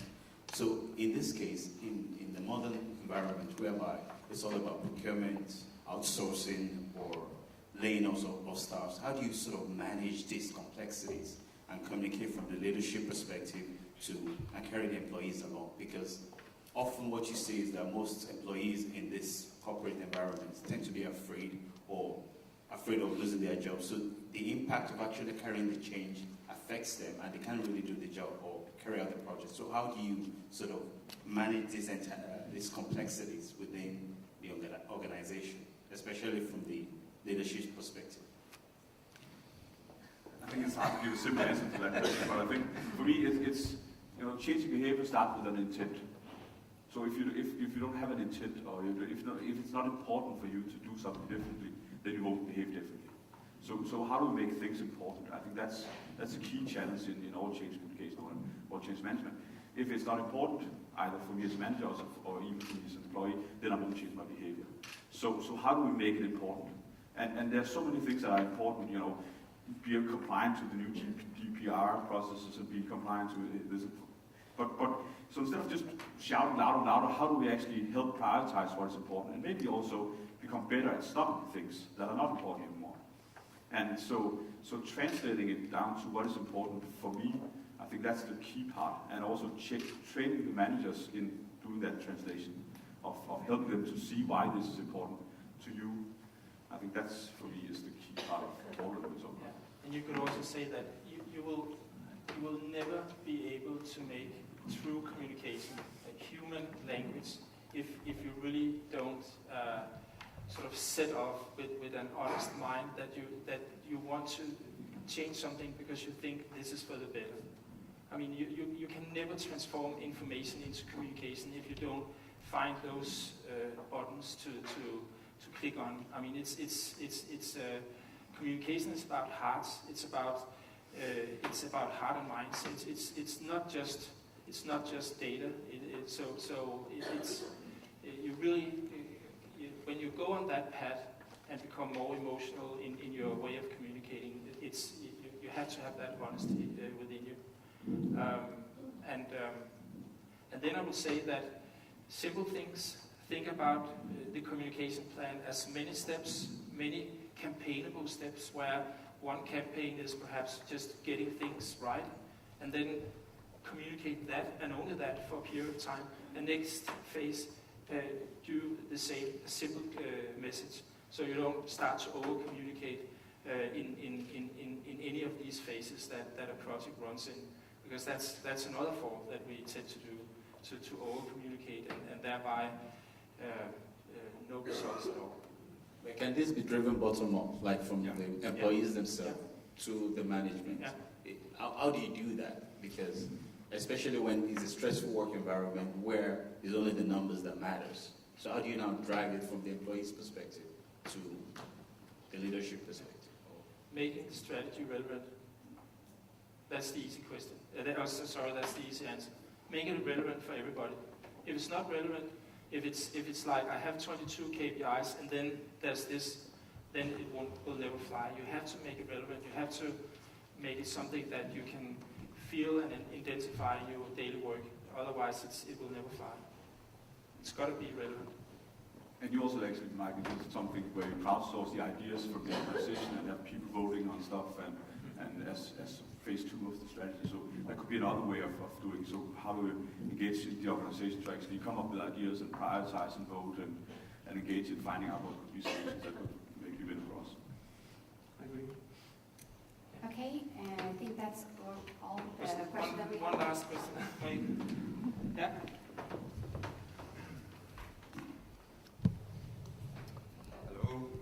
is Tarek. I'm from the Rumble Group. I sit in our business transformation team. And my question to you all actually is, how do you know if all the activities that you do have an impact? How do you know if you change the conversations? How do you know if the organizational change is a success? How do you know if the rollout, the strategy rollout, have had the impact that you wanted to? So what's the evidence that you found in your projects? Thanks. Yes, I could start commenting on this because I think as a little envious when I saw Michael showing the numbers that he had with 9 out of 10 and so on. And actually we haven't done any survey to follow up on the communication in spring. And the reason being that this is just one out of a number of changes. So sometimes I try to balance how do we really want to disturb the organization with surveys following up on something, or should we just do a few interviews here and there in order to get a temperature of the organization? So I think that's a balance actually. Also, if it's not a big new brand new strategy, then you actually, I think it's okay to go out and do surveys. But in this case, with the Mars organization, which was just one among many changes, we decided not to do it. So it's based on talking to colleagues, employees, doing a few interviews, but no solid data behind it actually. I mean, from our side, it's basically two things. I mean, the ones that I showed you about, we can actually measure it in this annual survey. The results speak for itself. We have actually started to deliver on the strategy, but it's also sort of those subtle things that you cannot measure. I mean, we saw in a while after we had rolled out the strategy, I mean, in our finance department, who aren't always that keen on sort of big scope, but just sort of focusing on their numbers, they had actually written down the priorities, focus on sort of the priority that meant most for them. I mean, what I also mentioned was this, someone says, we need to do this in order to win across. So you hear sort of the organization has picked up the language, uses it in their daily work, and for me, that is sort of a better signal than just sort of actual numbers, but see them working with this, see them adopting to this, and sort of adopting to competition. That is the real impact of change. Cool. Thank you. Thank you all very much. Round of applause. Yeah.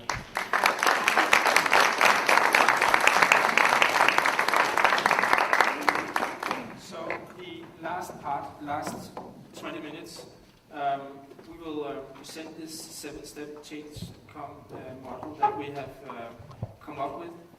It's based on 3 years of a lot of projects.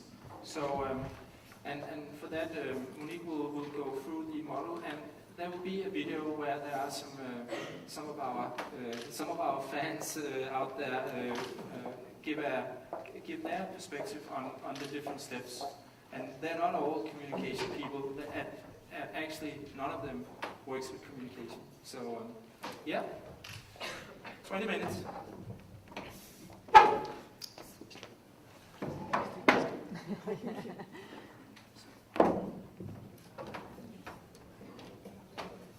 So welcome, and thank you for the last part. We'll really give you 20 minutes, and then you are free to network and have some snacks. So as Lars says, 3 years ago we started a very humble journey, to develop something that would really, really create impact out there and reflect this change with impact statement that we at Implement are so proud of. So what we did is, after 3 years and 50 large-scale projects, we kind of figured out a recipe on how to create impact in change communication. And we've asked, as Lars says, a few friends to help us tell the story and the process.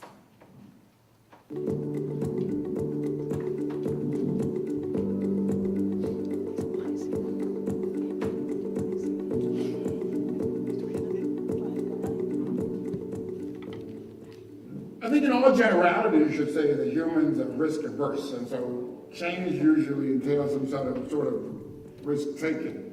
So whenever it comes to change, usually, unless things initially are really bad, we don't like change all that much.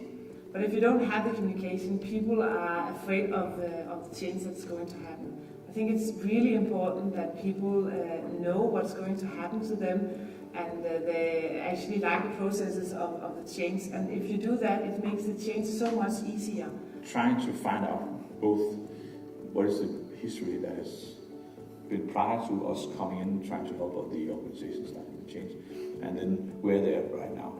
We need to find a baseline or that starting point to be able to communicate in the right way and also to act. We need to be at least as professional with our internal transformation communication as we are with the communication towards our customers.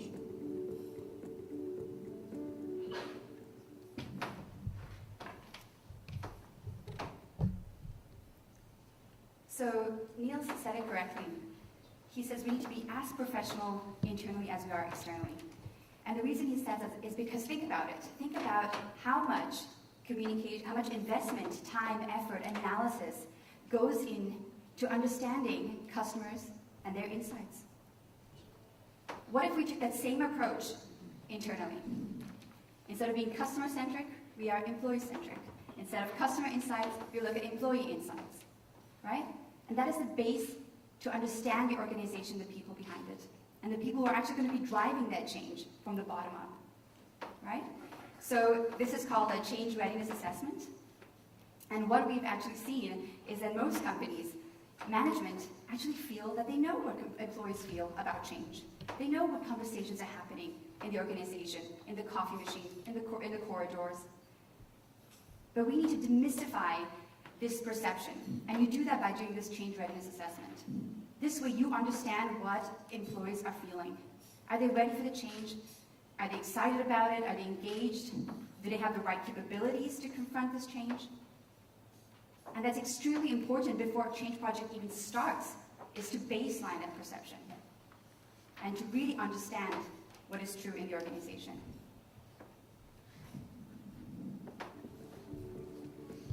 For any human endeavor, there has to be a sense of purpose. Because otherwise, basically, we're just running around in circles. And you can do that for a while, but then eventually you get sort of tired of it, one way or the other. Now, for people to have a purpose, they have to be able to identify with, rather, say the goal or the reason why, even if they disagree. I think the key element is to create a vision and a purpose for the people involved in the change process, and also communicate to different types of people's employees in different ways, so they understand the vision that they need to carry out, and also make it relevant for their daily job. I think is equally important. You know, imagine change management without communication. That is just a spreadsheet and designing of training, and you won't master any change with that.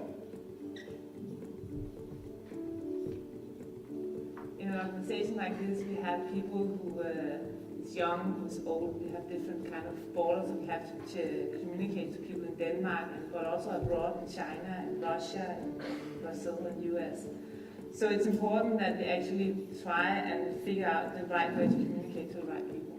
Rolling out communication strategy, you have to focus both on those that approach change, but also in those who are more resistant, and for those who require a different message. Some are really visual in their way of getting the messages. Others are more rational or like the text, or ability to read or talk about it or whatever. So thinking about the different learning styles or communication channels, I think is really, really important, so that we don't only talk to our own preference, but actually think about that there are different preferences out there.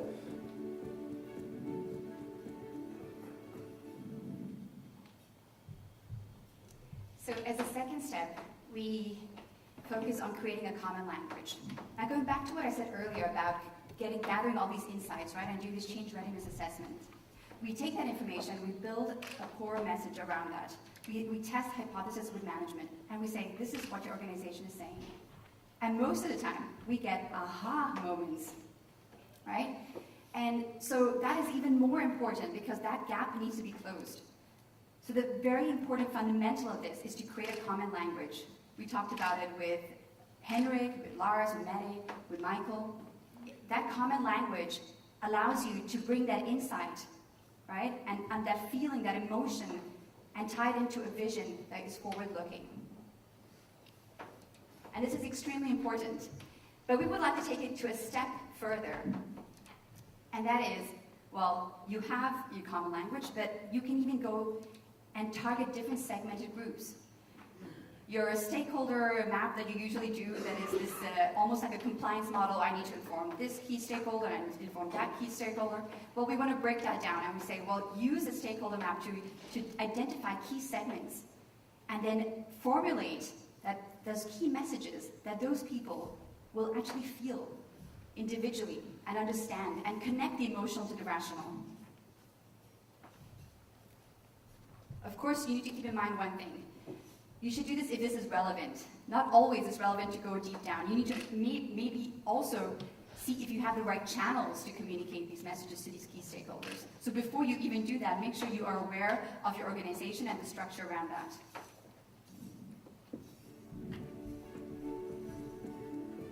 When it comes to it, give them the information they need when they need it, because they have a job to do besides your project. Even though the project is the biggest thing in your world, it's not. It doesn't feel that much in the world of the end users. Yeah. I think it's a misunderstanding that management and project management and program management and change management should carry out the change. People should carry out the change, and communication is a vital part in making that happen. You would have both formal and informal leaders that has a huge impact on the organization. Some would call them stakeholders. But for me, it's more those that actually take on active leadership or have a lot of followers in the organization. So look for those that have a lot of followers. And if you get those on board, then I think the likelihood of change succeeding is much, much higher. I think there's so many things that are battling for our attention constantly in the organizations. So if we want to have people's full attention on this change, we should probably use all the channels that we have, not only through the heads, but also through the heart. When you just open up to different communication channels or ways of spreading the message, I think it would just really concern and about engaging everyone in the organization. All have different impact, and we need to be really, really clever about using what actually makes the right impact. Make sure that you go through your entire organization such that, using communication, that they understand what the message is and what their role is in it. And once they figure that one out, I'm pretty sure they'll play ball with you.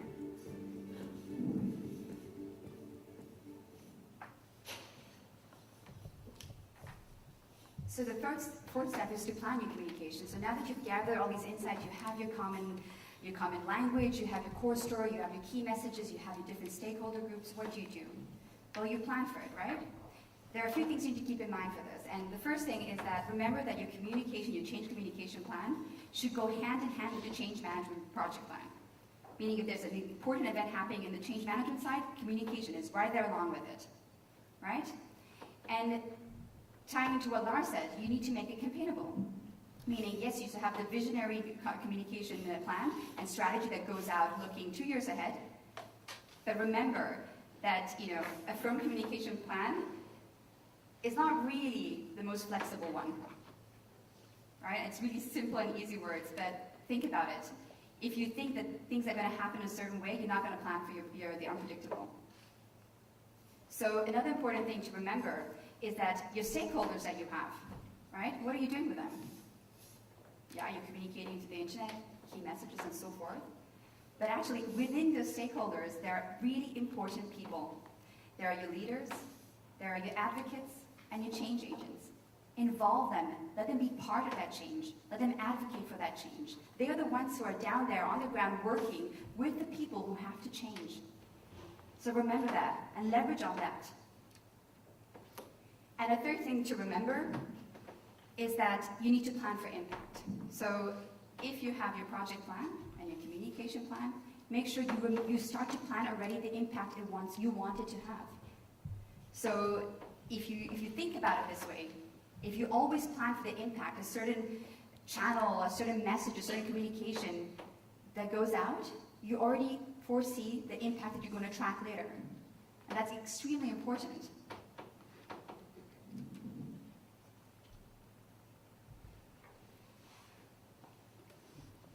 And this is my favorite step, because a lot of people ask us, well, how do you launch your communication? And well, the important thing here is to always go multi-channel, multi-messages, and so forth, so that everybody in the organization is involved and everybody in the organization is hearing the message. And there are a lot of people who say, well, should we do soft launches, like small launches, or do we go with a big bang event? And there is no one size fits all. Because yeah, the soft launches are great because it creates an environment of safety and less fearful. You are more intimate. Maybe it's a more specific message you're receiving. And the Big Bang is amazing because, of course, everybody's there together and it's in unity and yeah, we're looking forward and we're going to be super engaged and excited. So yeah, you can do a bit of both. But the most important thing, and this has been touched by every single person that's been on the stage today, is that your leaders, your change agents, your advocates need to be prepared before this actually happens. Because the one thing that will be sure to happen is that once the launch happens, employees will go back running to the department and to their leaders and to their colleagues and say, well, what now? How is that going to affect me and my department and my role, right? And there's nothing that fuels uncertainty more than uncertainty. So they need to be prepared to know what's going to happen. How is this going to be cascaded in their department, in their roles, with their teams? So if you keep this in mind and you keep on constantly thinking, what am I communicating to? Who am I communicating to? When? Why? Right? These are the questions that should be constantly challenging you at the back of your mind.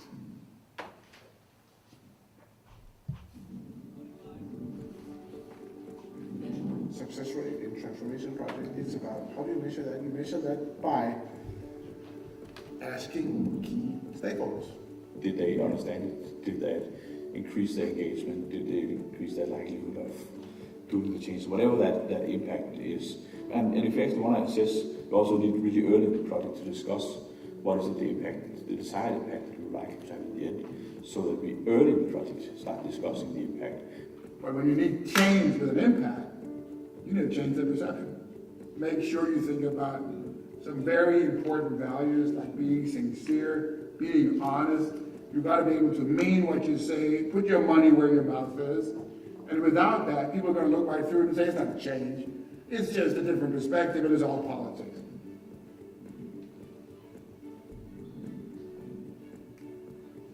We asked them all, do you feel informed enough to be able to start up on the new system? Do you know where to find information? Is your manager supporting you? All those questions. So that we in the reinforcement phase have something to work from, to know, okay, so this was not working, or this would be done better, and then I can adapt again. So, whenever you implement a change, make sure that you have a maintenance schedule as how to keep it changed. And install new habits, install new norms, install new modules of operation if that's what you're doing, just to make sure that change is just a one-hit thing and then you're done with it. Change is change and maintenance. Changing behavior starts with that it makes sense, that it's relevant, that it's important to me. And I think change communication can do that when it's done deliberately.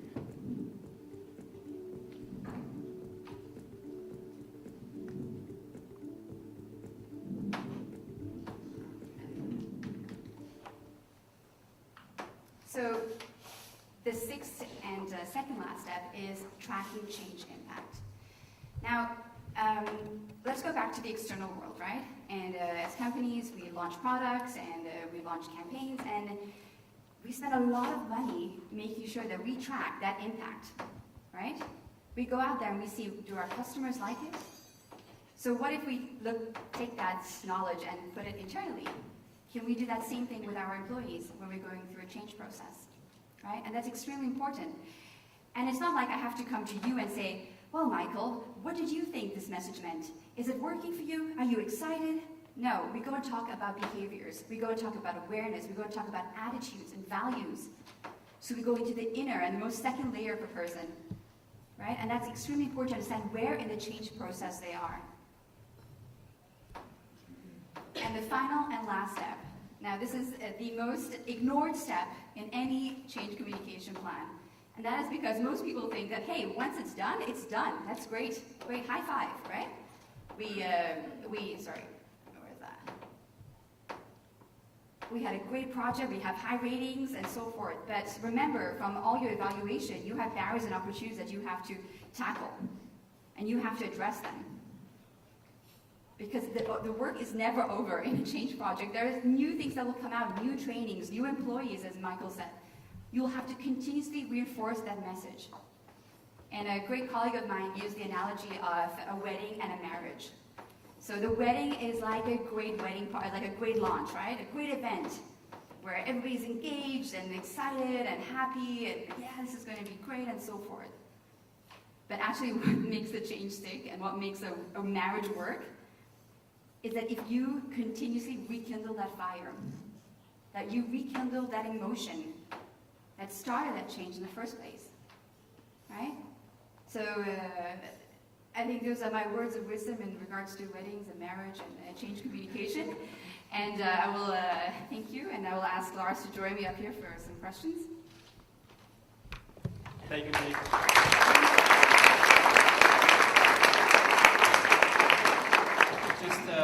We promised you 11 o'clock, so we have 2 minutes for questions. And if there's no questions, that's fine, because then there will be an energizer up there, and there will be some of those articles I mentioned beforehand that we have been written about these subjects. As you probably can know and feel that it's very close to our hearts, this, and I will still say new discipline, even though I know if you Google Change.com, there's a lot of hits there, but it's very, very different what you find.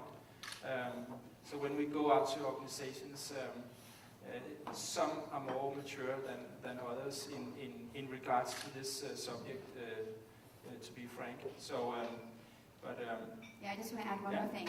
Whether you decide to, use 1 step or 2 steps, or the beginning or the end, or the entirety of the model, always make sure that you always remember that it's people that you're changing. So always try to communicate to that. Imagine you were in their shoes. And if you always use that approach, I'm pretty sure you'll always succeed. One last question? Yes, please. As a practical question, will the presentations be made available? We will, yes, and actually right now it has been live streamed. I don't know how many people that have seen it, but it's there. You can find it on implementconsultinggroup.com and look under events, and it's there. And the model is there to use. It's not like that you have to pay any money to use it. Use it because I only have 1 slide left, and that's that. And that is what we have set up for. That is not just our ambition at Change Communication here at Implement. It's Implement's ambition, and it should be a common ambition to try to get this up. So if we do another survey, and we will in 2 or 5 or 10 years, and we will probably do it all the way, this number has to change, and at least we will do our very best to try to push this up the ladder, because it's right now a steep ladder, and it's been so for 22 years. We have to change that. That's basically the headline for today. Is Change.com perhaps the missing link? And we think it is, and we have some strong cases to support that argument. But again, thank you so much, and I do apologize that it took 3 years, but we needed some baseline to get here. But thank you so much for coming, and please drive safely home and go safely down and keep your hand on the stair. And yeah, okay. Thank you so much. Thank you.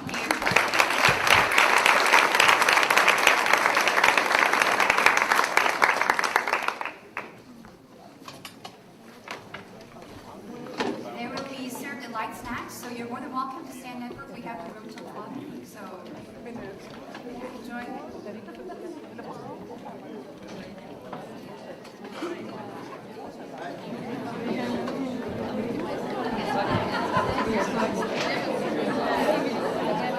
Det var rigtig godt.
Det er også nogle gange lidt positivt, at man får så meget, men når der så går noget galt,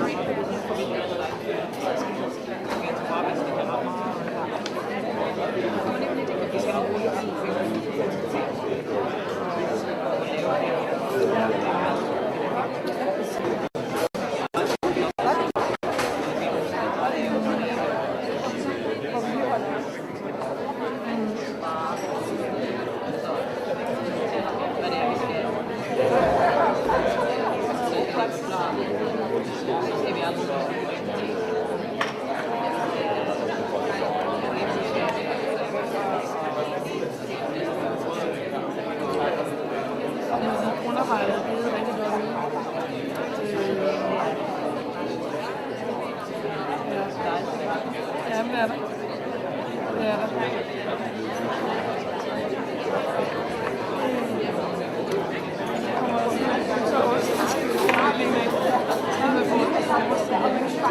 Skal jeg bare gå hjem og...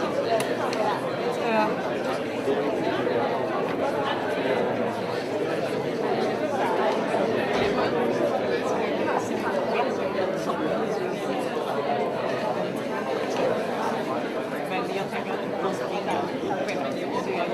Jeg siger lige...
Og så kan vi se, om den rigtige rækkefølge, ikke også?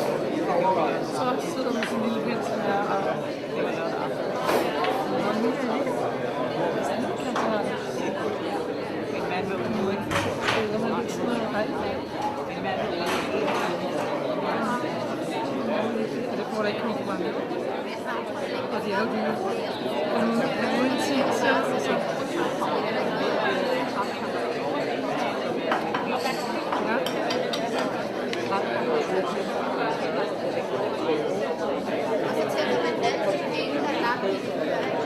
Og lommeplæs, så kan det også blive rigtig lækkert. Og det kan toppe.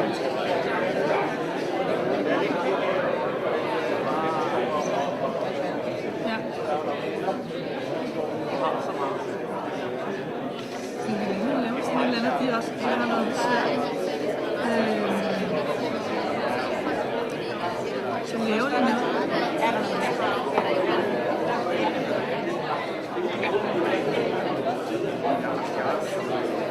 Ja, der er en gæst. Ja, hvor er det gæst.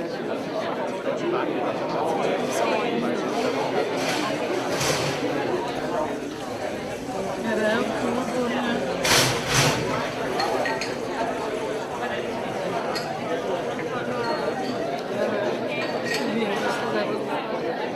Det kan du lige ske, hvor jeg har simpelthen... Så har jeg også skulle hjem samtale med Nikolaj i aften. Så jeg skal lige nå hjem og lave nogle kontrakter, og lige var det med, jeg har ikke fundet noget at skrive til mig. Nu er jeg nødt til at prøve at sende noget op til Thomas. Nu har jeg nogle konsulenter, nu har jeg noget, der ringer op. Jeg har været motiveret ikke lige at sende Thomas, og se, hvad han siger. Prøve at sende noget til Thomas. Nu tog jeg nogle andre sager, hvor han sagde, at jeg skulle køre så jeg måtte køre 2 sager gennem sidste uge her også. 2 kontakter. Ja,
det spørger jeg.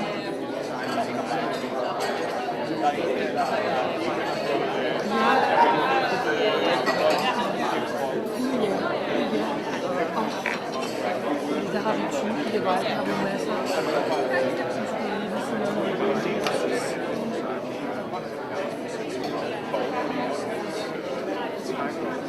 De laver sådan noget her. Jeg har op i Sverige.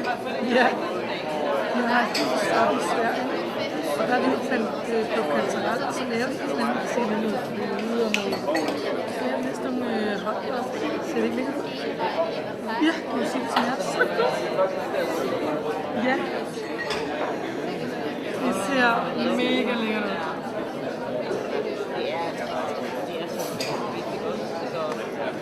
Det er en søndag. Ja, indimellem. Ja. Altså det her var... Det var bare en. Ja, resten af din portion nede i vores supermarked. Det er for 30 kroner. Det er helt præcis. Jeg tror, min mor og far, hvis vi har fået det længe, hvorfor selv prøver, så vil du lade det komme ud. Der har været mange år, eller sådan. Måske vil det der være mere lækkert koldt vinter, og det være mere mild og regnfuldt. Så min mor og far, de var ude sammen med min svigerforældre, og så fik de så meget sammen. Jeg tror, min mor har en så fik den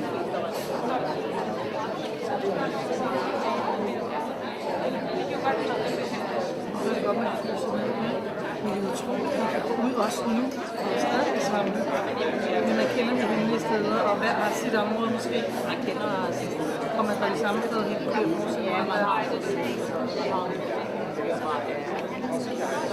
så man ved, hvor man skal løbe.